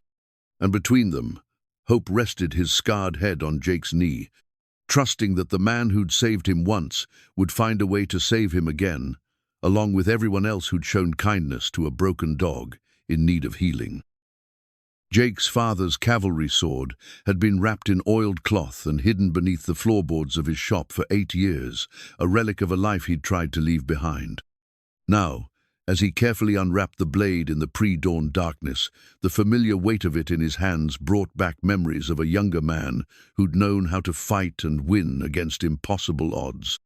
The sword was a thing of beauty and deadly function, 36 inches of Toledo steel, with a brass guard and leather-wrapped grip worn smooth by his father's hands and then his own. Etched into the blade were the words, "Honor before life," the motto of the 7th Cavalry Regiment that had shaped both Morrison men into soldiers before life took them in different directions. "Haven't held you in a long time, old friend," Jake murmured, testing the blade's edge against his thumb. Still sharp, still ready. 3 days had passed since Sarah's discovery of the blood-stained bandana, and those days had transformed Copper Ridge from a sleepy frontier town into something resembling a military camp. Jake had called a town meeting the morning after their revelation, laying out the truth about Hope's past and the danger it represented to everyone who lived within 50 miles of the settlement. The reaction had been predictably mixed. Martin Hayes and his supporters had immediately demanded that Hope be turned over to whatever authorities could be found, sacrificed to protect the town from the Garrett gang's wrath. Others, led by Sheriff Bradley and Father Martinez, had argued that abandoning Hope would be both morally wrong and tactically useless. The gang would still eliminate potential witnesses, regardless of whether the dog was present. But it was young Tommy Martinez who'd provided the argument that ultimately swayed the debate. Standing on a chair in the middle of the general store, with all the courage his 8 years could muster, he declared, "My papa taught me that when bullies come for someone weaker, you don't give them what they want. You stand up and fight, or you're not worth the space you take up in the world." The boy's words had shamed the adults into action. By sunset that first day, Copper Ridge had committed to making a stand. Now, as Jake prepared for what might be his final morning, he found himself thinking about the strange turns life could take. 3 months ago, he'd been a lonely blacksmith waiting for time to pass. Today, he was a military commander preparing to defend a town against professional killers, and the catalyst for that transformation was sleeping peacefully in the corner a scarred dog who'd somehow survived horrors that would have broken most creatures. Hope stirred as Jake moved around the shop, checking weapons and supplies with the methodical precision of a soldier preparing for battle. The dog had grown more alert over the past few days, as if sensing that danger was approaching. He stayed close to Jake's side, but frequently raised his head to stare toward the desert, his nostrils flaring as he tested scents carried on the morning wind. "You smell them, don't you, boy?" Jake asked softly. "How long until they get here?" As if in answer to his question, a sharp whistle echoed from the direction of the old church, the signal Jake had arranged with Tommy Martinez, who'd volunteered to serve as the town's lookout despite his father's protests. 2 long blasts followed by 3 short ones, riders approaching from the south, still several miles out, but coming fast. Jake felt his heartbeat quicken, but his hands remained steady as he strapped on his father's sword and checked his rifle one final time. Around town, he could hear the sounds of people taking their assigned positions, women and children moving to the reinforced root cellar beneath the general store, men gathering weapons and moving to defensive positions they'd practiced for 3 days straight. The transformation of Copper Ridge's residents had been remarkable to witness. Shopkeepers had become sentries, farmers had turned into soldiers, even Mrs. Residence, Bay TVZs.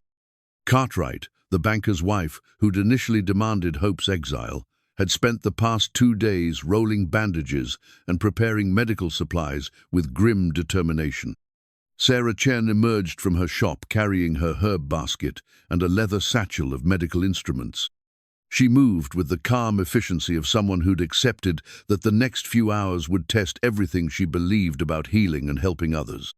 "The lookouts confirm it," she said as she approached Jake's position near the center of town.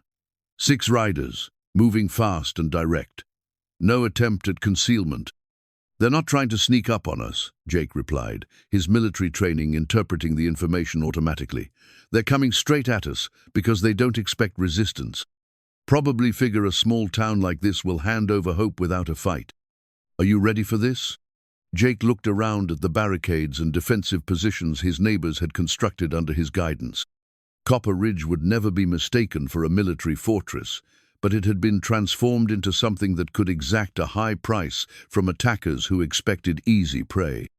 "As ready as we can be with 3 days' preparation and a bunch of civilians who've never been in a real fight," Jake answered honestly. "The question is whether that's enough." Hope whimpered softly and pressed against Jake's legs, seeking comfort from the tension that filled the air like smoke from a grass fire. Jake reached down to scratch the dog's ears, marveling at how this gentle creature had become the focal point around which their entire community was organizing itself. "Whatever happens, boy, remember that a lot of good people chose to stand with you today," Jake murmured. "That says something about who you are, about what you mean to folks who've learned to see past the scars to the heart underneath." Sheriff Bradley appeared around the corner of the bank, moving with the purposeful stride of a man who'd found his courage and intended to use it. Behind him came Father Martinez and 6 other men Jake had designated as the town's primary defenders volunteers, who'd shown the best combination of shooting ability and steady nerves during their hasty training sessions. "Positions, everyone," Jake called out, his voice carrying the authority of command across the suddenly quiet street. "Remember what we practiced. Wait for my signal, keep your shots controlled, and trust the man next to you." As the defenders settled into their assigned places, Jake allowed himself a moment of pride in what they'd accomplished. 3 days ago, these had been ordinary people living ordinary lives. Today, they were a unit prepared to fight and die for something they believed in. It was a transformation that would have impressed his old cavalry sergeant, a grizzled veteran who'd always maintained that courage wasn't the absence of fear, but the decision to do what was right, despite being terrified. The sound of approaching hoofbeats grew louder, accompanied by the jingle of spurs and the creak of leather that announced professional horsemen riding hard. Jake peered around the corner of his shop and saw them cresting the low hill that marked Copper Ridge's southern approach 6 figures, silhouetted against the morning sky like harbingers of judgment. Even at a distance, there was something about the way they sat their horses that marked them as dangerous men. They rode with the easy confidence of predators who'd never encountered prey that fought back effectively. Their leader, a tall figure on a black horse, gestured toward the town with movements that suggested a man accustomed to being obeyed without question. Jesse Garrett and his gang had arrived. Jake felt the familiar cold calm that had always settled over him before combat, a mental state where time seemed to slow and every detail became crystal clear. Hope pressed closer to his side, trembling not from fear but from eagerness. The dog somehow understood that this confrontation was about more than survival. It was about justice for the Wilson family, about proving that evil actions carried consequences even in the lawless territories. "Easy, boy," Jake whispered, his hand resting on Hope's head as he watched the riders approach the town's edge. "Let them come to us. Let them think they're in control right up until the moment they learn otherwise." The gang slowed their horses as they entered Copper Ridge's main street, their eyes scanning the seemingly empty buildings with the professional wariness of men who'd survived by assuming every situation was a potential trap. But they kept coming, drawn forward by the arrogance that had carried them through dozens of successful raids without serious opposition. Jake took a deep breath and stepped out into the street, his rifle held ready but not yet aimed. Behind him, Hope emerged from the shop and took his place at Jake's side, no longer the frightened, broken animal that had cowered in the dust weeks ago. Today, he stood tall and alert, ready to face the killers who'd destroyed his first family. "That's far enough," Jake called out when the riders were 50 yards away. "State your business in Copper Ridge." The leader of the gang, a lean man with cold eyes and a face that looked like it had been carved from desert stone, pulled his horse to a halt and studied Jake with the calculating gaze of a predator sizing up potential prey. "Name's Jesse Garrett," he announced, his voice carrying easily across the distance between them. "We're looking for something that belongs to us. A dog that's been causing us some inconvenience. Here tell you might know where we can find such an animal." Jake felt Hope tense beside him, but the dog made no sound, no movement that might draw additional attention. The animal's courage in the face of his tormentors was humbling to witness. "Can't say I know anything about that," Jake replied evenly, "but even if I did, I'm not in the habit of turning over living creatures to men who ride into town making demands." Garrett's smile was the kind that made rattlesnakes look friendly. Big words from a blacksmith in a dying town. You sure you want to make this difficult, friend? We're not unreasonable men. Give us what we want, and we'll ride on. Nobody has to get hurt. Except the dog. The dog's already hurt, Morrison.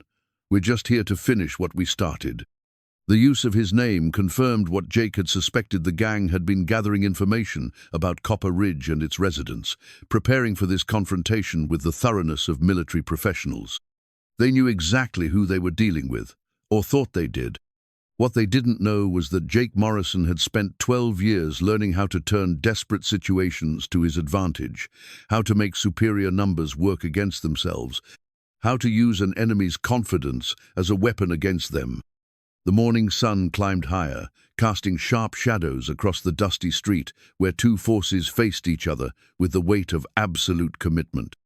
Whatever happened in the next few minutes would determine whether Hope's story ended with justice or tragedy, whether Copper Ridge survived as a community or became another nameless grave in the desert.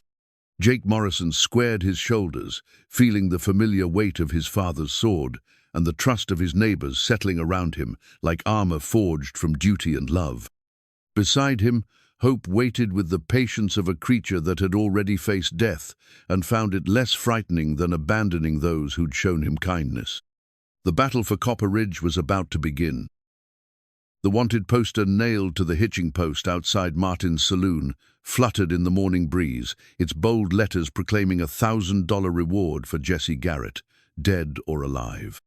Jake had studied that poster countless times over the past 3 days, memorizing every detail of the faces it depicted. But seeing the real men in person was like confronting nightmares made flesh. Garrett sat his black horse with the casual arrogance of a man who'd never met serious resistance, his pale eyes scanning Copper Ridge's main street with predatory calculation. The 5 men flanking him were cut from the same cloth-hard cases with dead eyes and hands that rested easy on their weapons. These weren't desperate outlaws driven to crime by circumstance.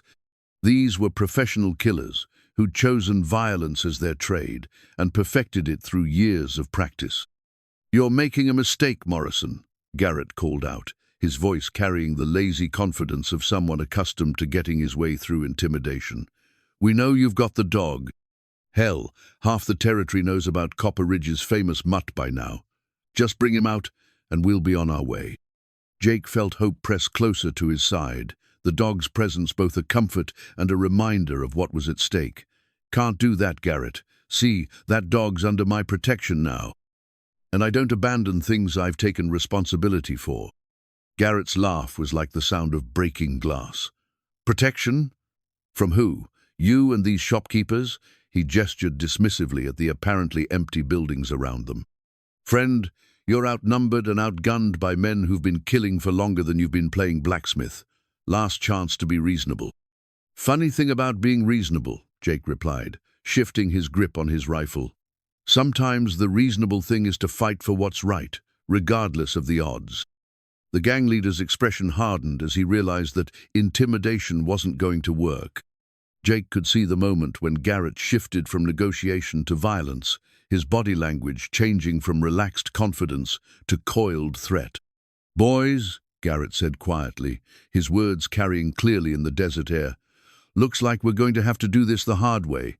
Spread out and—" His order was cut short by the sharp crack of a rifle shot from the church bell tower. One of his meaner-bearded giant who'd been reaching for his gun spun in his saddle as Sheriff Bradley's bullet took him in the shoulder, sending him crashing to the ground. The battle for Copper Ridge had begun. Jake's military training took over automatically, his body moving with practiced efficiency as chaos erupted around him. "Get down!" he shouted to Hope, who immediately dropped to his belly behind the limited cover of a water trough. Jake's own rifle came up smooth and fast, his first shot taking Garrett's horse in the chest and sending the gang leader tumbling to the ground in a tangle of leather and profanity. The street exploded into violence as the carefully laid ambush Jake had planned unfolded with deadly precision. From windows and doorways around the town square, rifle barrels emerged like steel flowers blooming in response to sunshine. The gang members found themselves caught in a crossfire from positions they hadn't even known existed. "Tommy, get back!" Jake yelled as he spotted the boy's small form darting between buildings, apparently trying to get a better view of the fight, despite explicit orders to stay in the root cellar with the other non-combatants. One of Garrett's meaner, thin, wiry killer with a pockmarked faces purred his horse directly at Jake, his revolver spitting fire as he charged. Jake rolled sideways, feeling the heat of bullets passing close enough to singe his shirt, then came up on one knee with his rifle ready. His shot caught the charging outlaw center mass, lifting him clean out of his saddle. But the gang was adapting quickly to the situation, their initial surprise giving way to the professional competence that had kept them alive through dozens of similar encounters. Garrett had found cover behind an overturned wagon and was directing his surviving men with hand signals, coordinating their response with the efficiency of a military unit. "Morrison!" Garrett's voice carried over the gunfire. "You've got grit, I'll give you that, but you're just delaying the inevitable. We can do this all day, and when your ammunition runs out, we'll burn this whole town to the ground." Jake ducked as bullets splintered the wooden post beside his head, then glanced toward Hope's position. The dog was still pressed flat behind the water trough, but his eyes were fixed on the battle with an intensity that spoke of more than simple fear. Jake could see intelligence there, calculation. Hope was studying the situation just as intently as any human participant. Sarah Chen appeared suddenly at Jake's elbow, moving with the fluid grace of someone who'd learned to navigate dangerous situations. "How many are down?" she asked, her medical bag ready to tend the wounded. "2 for sure, maybe 3, Jake replied, reloading his rifle with movements made automatic by years of practice. "But Garrett's still alive, and he's the real danger. As long as he's calling the shots, the others will keep fighting." A cry of pain from across the street drew their attention. Father Martinez was down behind an overturned barrel, clutching his left arm while blood seeped between his fingers. One of the gang members was advancing on his position, clearly intending to finish what his bullet had started. Jake started to rise, knowing he couldn't reach the priest in time to help, when Hope suddenly exploded into motion. The dog charged across the open street with a speed that defied his previous injuries, covering the distance between his hiding place and the advancing gunman in seconds. The outlaw's attention was fixed on Father Martinez, and he never saw Hope coming until 60 pounds of loyal fury hit him in the back of the legs. The man went down hard, his gun flying from his grip as Hope's teeth found his gun arm and held on with the determination of an animal defending his pack. "Get him off me!" the outlaw screamed, trying to shake free of Hope's grip. But the dog had learned something during his first encounter with the Garrett gang sometimes. The only way to protect those you loved was to fight with everything you had, regardless of the cost to yourself. Jake used the distraction to sprint across the street, reaching the struggling pair just as the outlaw managed to draw a knife with his free hand. Jake's rifle stock connected with the man's skull with a sound like a melon dropping, and the fight went out of him immediately. "Good boy," Jake panted, kneeling to check Hope for injuries. The dog was bleeding from a shallow cut along his flank, but his tail was wagging with the fierce joy of a warrior who'd struck a blow for justice. The battle was turning in their favor, but Garrett wasn't finished. The gang leader had worked his way closer to the general store, and Jake realized with growing horror that the man was heading for the building where the women and children were hiding. "He's going for the store," Jake shouted, but his warning came too late. Garrett kicked in the front door and disappeared inside, his voice echoing from within as he found what he was looking for. "New terms, Morrison," Garrett called out, his words carrying clearly through the broken doorway. "I've got a dozen civilians in here, including some children who look mighty young to die. You bring me that dog or I start shooting hostages." The gunfire around the town square gradually died away as both sides recognized the changed situation. Jake felt his heart sink as he realized that all their careful planning, all their courage and determination might not be enough to prevent exactly the kind of tragedy they'd been trying to avoid. Hope looked up at him with those dark, intelligent eyes, and Jake could swear he saw understanding there. The dog knew what Garrett's ultimatum meant. knew that his presence in Copper Ridge had put innocent people in mortal danger.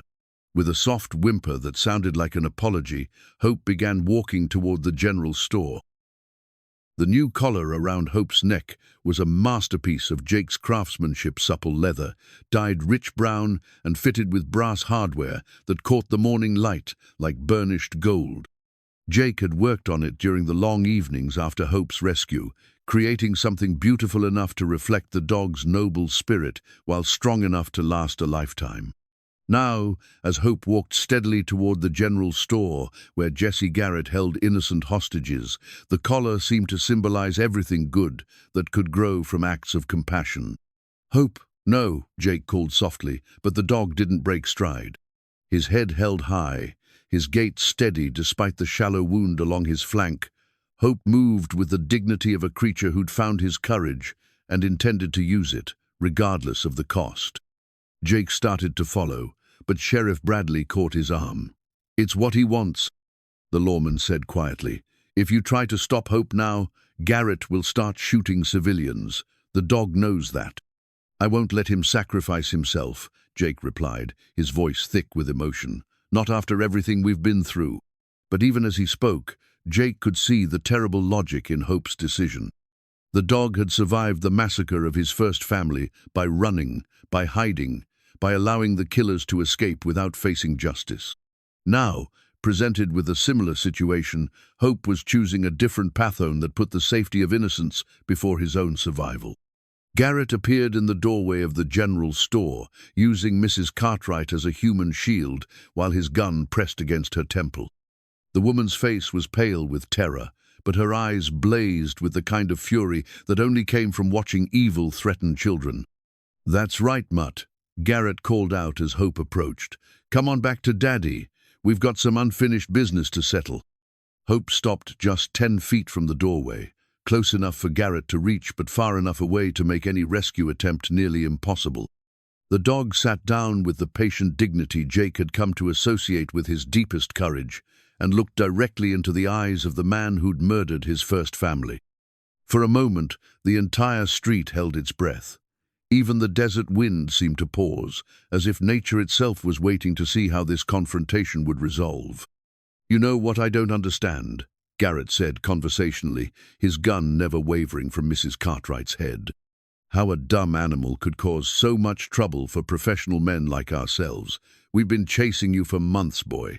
Cost us time, money, and now 2 good men. All for a witness that can't even testify in court." Hope's only response was to tilt his head slightly, as if he was listening to something only he could hear. Jake found himself holding his breath, waiting for whatever was about to happen, with the certainty that it would change everything. "But that's all right," Garrett continued, "because now we're going to finish what we started at the Wilson place. And this time, I'm going to make sure there are no survivors to tell tales." That's when Hope moved. The dog didn't charge or attack instead. He did something so unexpected that it caught everyone off guard. He rolled onto his back, exposing his belly in the universal canine gesture of complete submission, just as he had during the confrontation with Martin Hayes weeks earlier. Garrett laughed, a sound like breaking bones. "Look at that, boys. The mighty witness dog, rolling over like a trained pet. Guess all that bark was worse than his bite after all." But Jake saw something in Hope's eyes that Garrett missed, a flicker of intelligence, of planning, that suggested the dog's submission was anything but genuine. Hope was positioning himself, creating an opportunity that others could exploit if they were quick enough and brave enough to take it. Young Tommy Martinez apparently saw it too. The boy emerged from behind the overturned wagon where he'd been hiding, moving with the quick grace of youth and the deadly purpose of someone who'd learned that sometimes small people had to do big things. In his hands was his father's old Navy Colt, a weapon almost too large for his small frame, but held with surprising steadiness. "Let Mrs. Cartwright go," Tommy said, his young voice carrying clearly across the sudden silence. "Let her go, or I'll shoot you myself." Garrett's attention shifted to the boy, his professional instincts recognizing a new threat, even as his arrogance dismissed its significance. Well, Looks like Copper Ridge breeds them tough. You going to shoot me, boy? You even know how to use that iron." Tommy's answer was to cock the hammer with an audible click. "My papa taught me to shoot before I could read. Said a man who won't defend his community isn't much of a man at all." The distraction was exactly what Hope had been waiting for. As Garrett's attention focused on Tommy, the dog exploded upward from his submissive position with all the speed and power of a coiled spring. 60 pounds of loyalty and determination hit Garrett in the chest, driving him backward and sending his gun flying as Mrs. Cartwright scrambled to safety. The impact drove both man and dog to the ground in a tangle of flailing limbs and snarling fury. Garrett was bigger and stronger, but Hope had the advantage of righteous anger and the fighting heart of an animal protecting his pack. The dog's teeth found Garrett's gun arm and locked on, ignoring the gang leader's attempts to dislodge him through brute force. Jake was moving before Hope hit the ground, covering the distance to the store in a dead sprint with his father's cavalry sword drawn and ready. He reached the struggling pair just as Garrett managed to wrap his free hand around Hope's throat, his fingers tightening with murderous intent. "Should have minded your own business, blacksmith," Garrett snarled through gritted teeth. "Now you get to watch your precious mutt die slow." Jake's response was swift and final. The cavalry sword, wielded with all the skill his father had taught him and all the love Hope had awakened in his heart, took Garrett's head clean off his shoulders with a single, perfectly executed stroke. The gang leader's body went limp instantly, his threat to Hope and Copper Ridge ending in the space between one heartbeat and the next. Hope scrambled clear of the corpse, shaking but unharmed, his dark eyes seeking Jake's face for reassurance that the nightmare was finally over. "It's finished, boy," Jake said softly, kneeling to gather Hope into his arms. "It's over. You're safe now. They're all safe." Around them, the sounds of battle were dying away as the remaining gang members, seeing their leader dead and their position hopeless, began throwing down their weapons in surrender. Sheriff Bradley and his volunteer deputies moved quickly to secure the prisoners, while Sarah Chen tended to the wounded with her usual efficient compassion.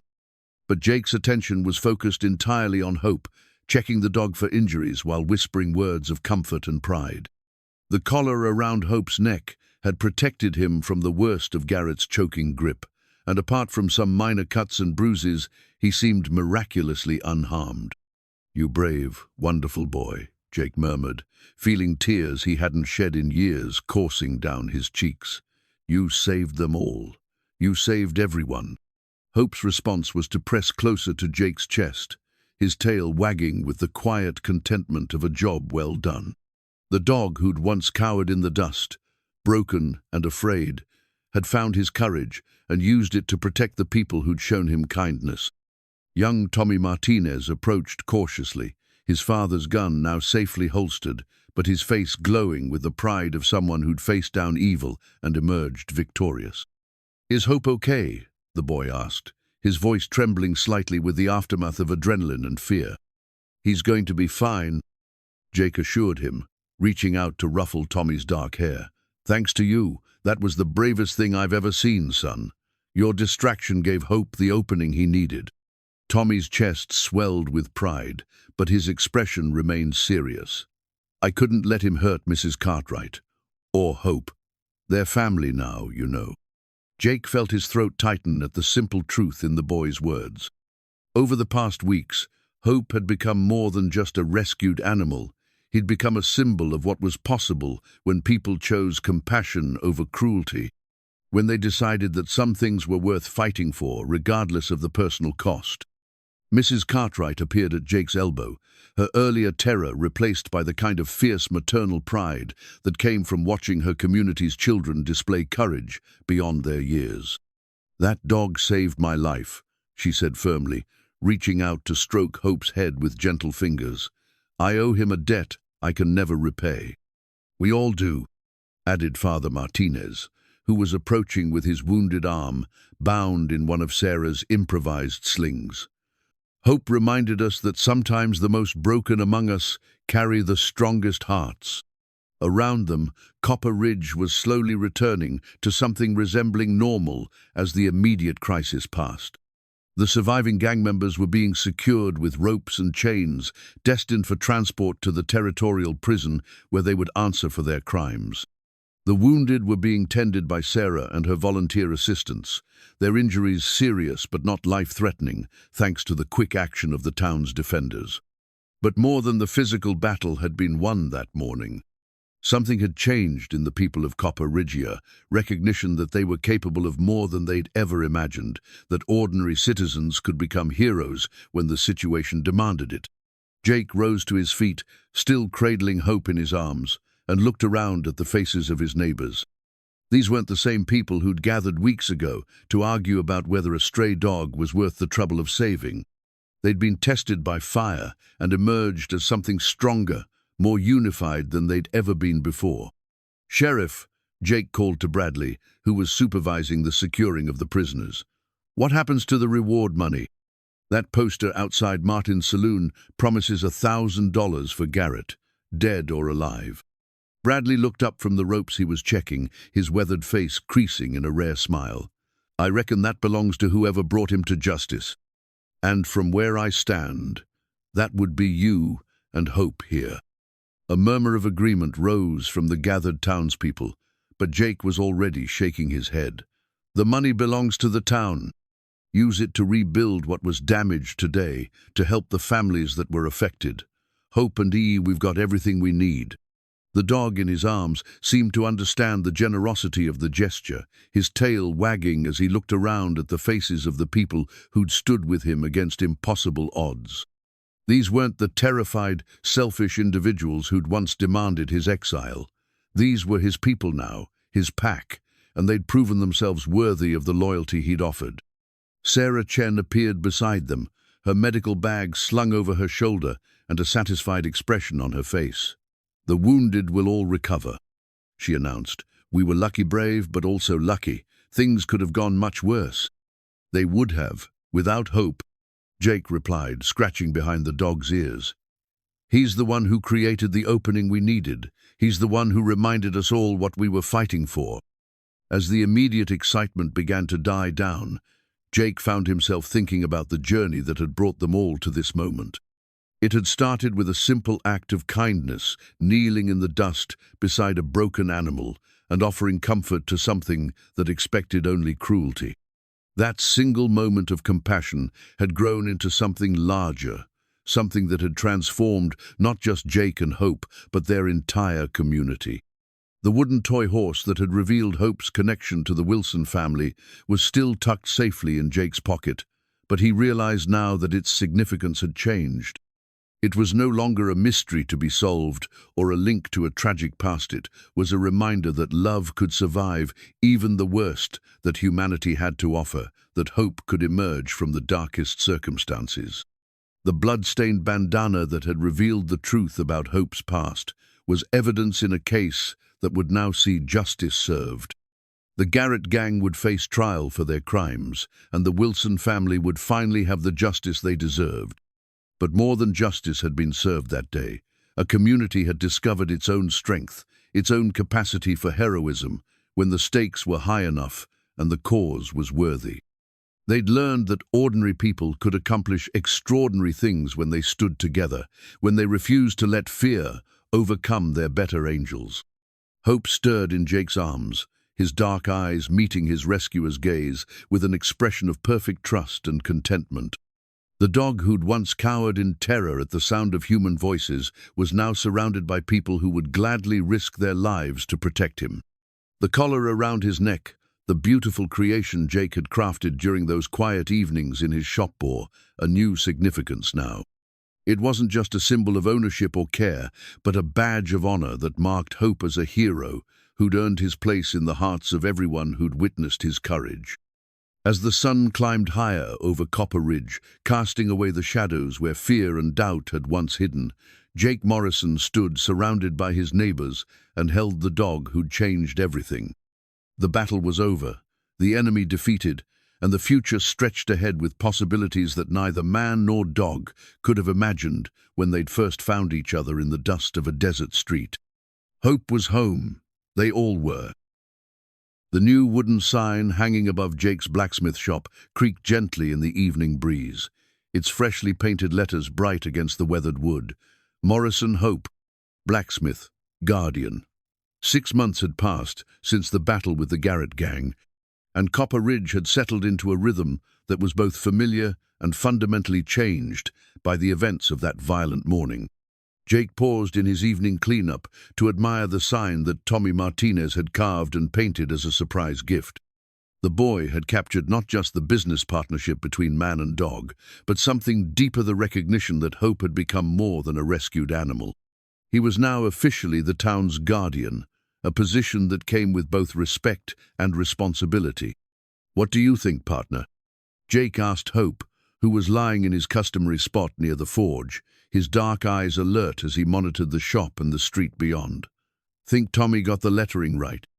Hope's tail thumped against the floor in approval, though his attention remained focused on his duties. The dog had taken his role as guardian seriously, developing an uncanny ability to sense trouble before it arrived, and positioning himself where he could best protect the people he'd claimed as his own. The transformation in Hope since that morning of violence was remarkable to witness. The cowering, fearful animal who'd once flinched at raised voices now carried himself with quiet dignity, secure in his place and confident in his purpose. The scars from his early trauma remained, but they no longer defined him. They were simply part of his story, evidence of battles survived rather than wounds that continued to bleed. Jake's own transformation had been equally profound, though perhaps less visible to casual observers. The hollow-eyed blacksmith who'd once worked in solitary silence now found himself at the center of a community that had learned to value the bonds forged in crisis. He was no longer just the man who shod horses and repaired broken tool. She was the neighbor who'd led them through their darkest hour, the friend who'd shown them what courage looked like when everything was at stake. The bell above the shop door chimed softly as Sarah Chen entered, carrying a basket of herbs and wearing the contented expression of someone whose day had been well spent in service to others. Her business had thrived since the battle, as word spread throughout the territory about the Chinese herbalist, whose treatments had saved lives during Copper Ridge's hour of need. "How are our patients today?" she asked, settling onto the chair Jake had placed near Hope's resting area. The question had become a daily ritual, part of the routine they'd established during Hope's recovery and maintained even after his wounds had healed. "Hope's been restless all afternoon," Jake replied, hanging up his leather apron and joining them in the comfortable, informal consultation that had become one of his favorite parts of each day. "Keeps looking toward the desert like he's expecting something." Sarah studied Hope's alert posture with the practiced eye of someone who'd learned to read the subtle communications between man and animal. "Perhaps he is. Animals often sense things we miss, changes in weather, the approach of travelers, shifts in the natural order that escape human notice." As if summoned by her words, the sound of approaching hoofbeats echoed from the direction of the main road. Hope immediately rose to his feet, his body tense but not fearful, the stance of a guardian preparing to assess rather than flee from potential threats. Jake moved to the window and peered out into the gathering dusk. A single rider was approaching Copper Ridge at an easy pace, his posture relaxed and unthreatening. As the figure drew closer, Jake could make out the distinctive silhouette of a U.S. Marshal, the silver star on his vest, catching the last rays of sunlight. "Official business," Jake observed, though his tone held no anxiety. The days when unexpected visitors brought only trouble were behind them, replaced by a confidence born from knowing they could handle whatever challenges arose. The marshal dismounted outside Jake's shop and approached with the measured stride of a man accustomed to delivering both good news and bad with equal professionalism. He was older than Jake had expected, his grey beard and lined face suggesting decades of experience in territorial law enforcement. "Mr. Morrison, I'm Marshal Peters from Tucson. I've come about the Garrett gang matter." Jake stepped outside, Hope immediately moving to his side in the protective stance that had become second nature. "What about it, Marshal? I thought that business was settled." Peters nodded approvingly at Hope's alertness while keeping his hands visible and non-threatening. "It is, from a legal standpoint. The surviving gang members were tried and convicted. They'll be guests of the territorial prison for a very long time. But there's been a development I thought you should know about. Sarah appeared in the doorway, her presence adding weight to whatever news the marshal had brought. Around them, other townspeople began to gather as word spread that official business was being conducted. The response was different now than it would have been months earlier. Instead of fearful curiosity, there was confident interest, the attitude of people who knew they could handle whatever news was coming. "What kind of development?" Jake asked. Marshal Peters reached into his saddlebags and withdrew a leather portfolio, handling it with the care reserved for important documents. "The territorial governor has been following the story of what happened here in Copper Ridge. Word travels fast when ordinary citizens stand up to professional killers and win." He opened the portfolio and removed an official-looking document bearing the seal of Arizona Territory. "This is a citation of merit for exceptional civic courage, awarded to the citizens of Copper Ridge for their successful defense of their community against criminal assault." A murmur of pride and surprise rippled through the gathering crowd. Tommy Martinez pushed forward, his young face bright with excitement. "What does that mean exactly?"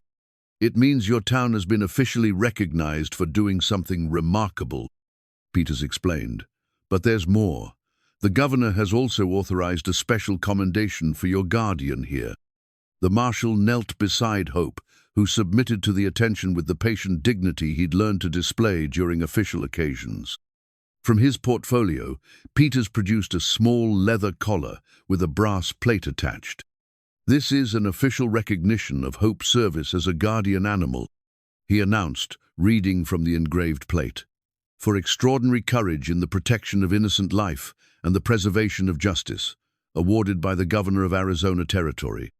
Jake felt his throat tighten as he accepted the collar, running his fingers over the smooth brass that bore Hope's name and the date of their victory over the Garrett gang. It was more than just recognition. It was validation that the bond between man and dog, the love that had grown from a simple act of kindness, had accomplished something worth remembering. "There's one more thing," Peters continued, rising to his feet and addressing the assembled townspeople. "The territorial legislature is considering a bill that would establish Copper Ridge as an official way station for travelers crossing the desert. The events of 6 months ago demonstrated that this community has the character and capability to provide refuge for those in need. The implications of such designation were significant. Official recognition would bring resources, protection, and the kind of legitimacy that could transform Copper Ridge from a dying mining town into a thriving community." It was exactly the kind of future Jake had never dared to imagine when he'd first arrived with nothing but his tools and his grief. As the marshal prepared to depart, he paused beside Jake and Hope. "I've been in law enforcement for 30 years, he said quietly. "I've seen courage take many forms, but I've never seen anything quite like what you two accomplished here. The story of the blacksmith and his guardian dog is already becoming legend across the territory." After Peters rode away, the townspeople gradually dispersed to their evening routines, but Jake and Hope remained outside the shop, watching the stars emerge in the clear desert sky. The new collar around Hope's neck caught the lamplight from the shop windows, a tangible reminder of how far they'd both traveled from that first meeting in the dusty street. "You know what I think, boy?" Jake said, settling onto the bench outside his shop, with Hope lying contentedly at his feet. "I think Mary and Samuel would be proud of what we've built here. Not just you and me, but all of us, the whole community." Hope's response was a soft sigh of contentment, the sound of an animal completely at peace with his place in the world. The dog who'd once expected only cruelty from human hands now lived surrounded by people who would gladly risk their lives to protect him. As the evening deepened, Jake found himself thinking about the journey that had brought them to this moment. It had begun with the simplest of gestures, extending kindness to a creature that had known only suffering. From that single act had grown something larger and more beautiful than he could have imagined. A love that had healed 2 broken souls, a community that had discovered its own strength, and a legacy that would endure long after they were gone. The wooden toy horse sat on the shelf inside the shop, no longer a mystery but a cherished reminder of the connections that transcended time and loss. Beside it, the original blood-stained bandana had been replaced by Hope's new official collar, symbols of a past overcome and a future embraced. Tomorrow would bring new challenges, new opportunities to choose between fear and courage, between isolation and community. But tonight, Jake Morrison sat outside his shop with his faithful companion, surrounded by neighbors who'd become family, in a town that had learned the power of standing together against the darkness. Hope's head rested on Jake's boot, warm and solid and real proof that sometimes the most broken things could be made whole again, that love was indeed stronger than loss, and that hope, once kindled, could light even the darkest corners of the world. The desert wind carried the distant sound of laughter from Martin's saloon, where the story of Hope's courage was undoubtedly being retold with the embellishments that turned history into legend. But here, in the quiet space between sunset and night, the simple truth was enough. A man and his dog had found each other in their darkest hour and discovered that together they could face anything the world might bring. Come morning, they would rise and begin another day of the life they'd built together, guardian and protected, protector and beloved. Two souls who'd learned that the greatest adventures weren't found in distant places, but in the courage to love again after loss had taken everything away. The sign above their door creaked softly in the evening breeze, testament to a partnership that had transformed not just two lives, but an entire community. Morrison, Hope, blacksmith, guardian. It was a good name for a new beginning.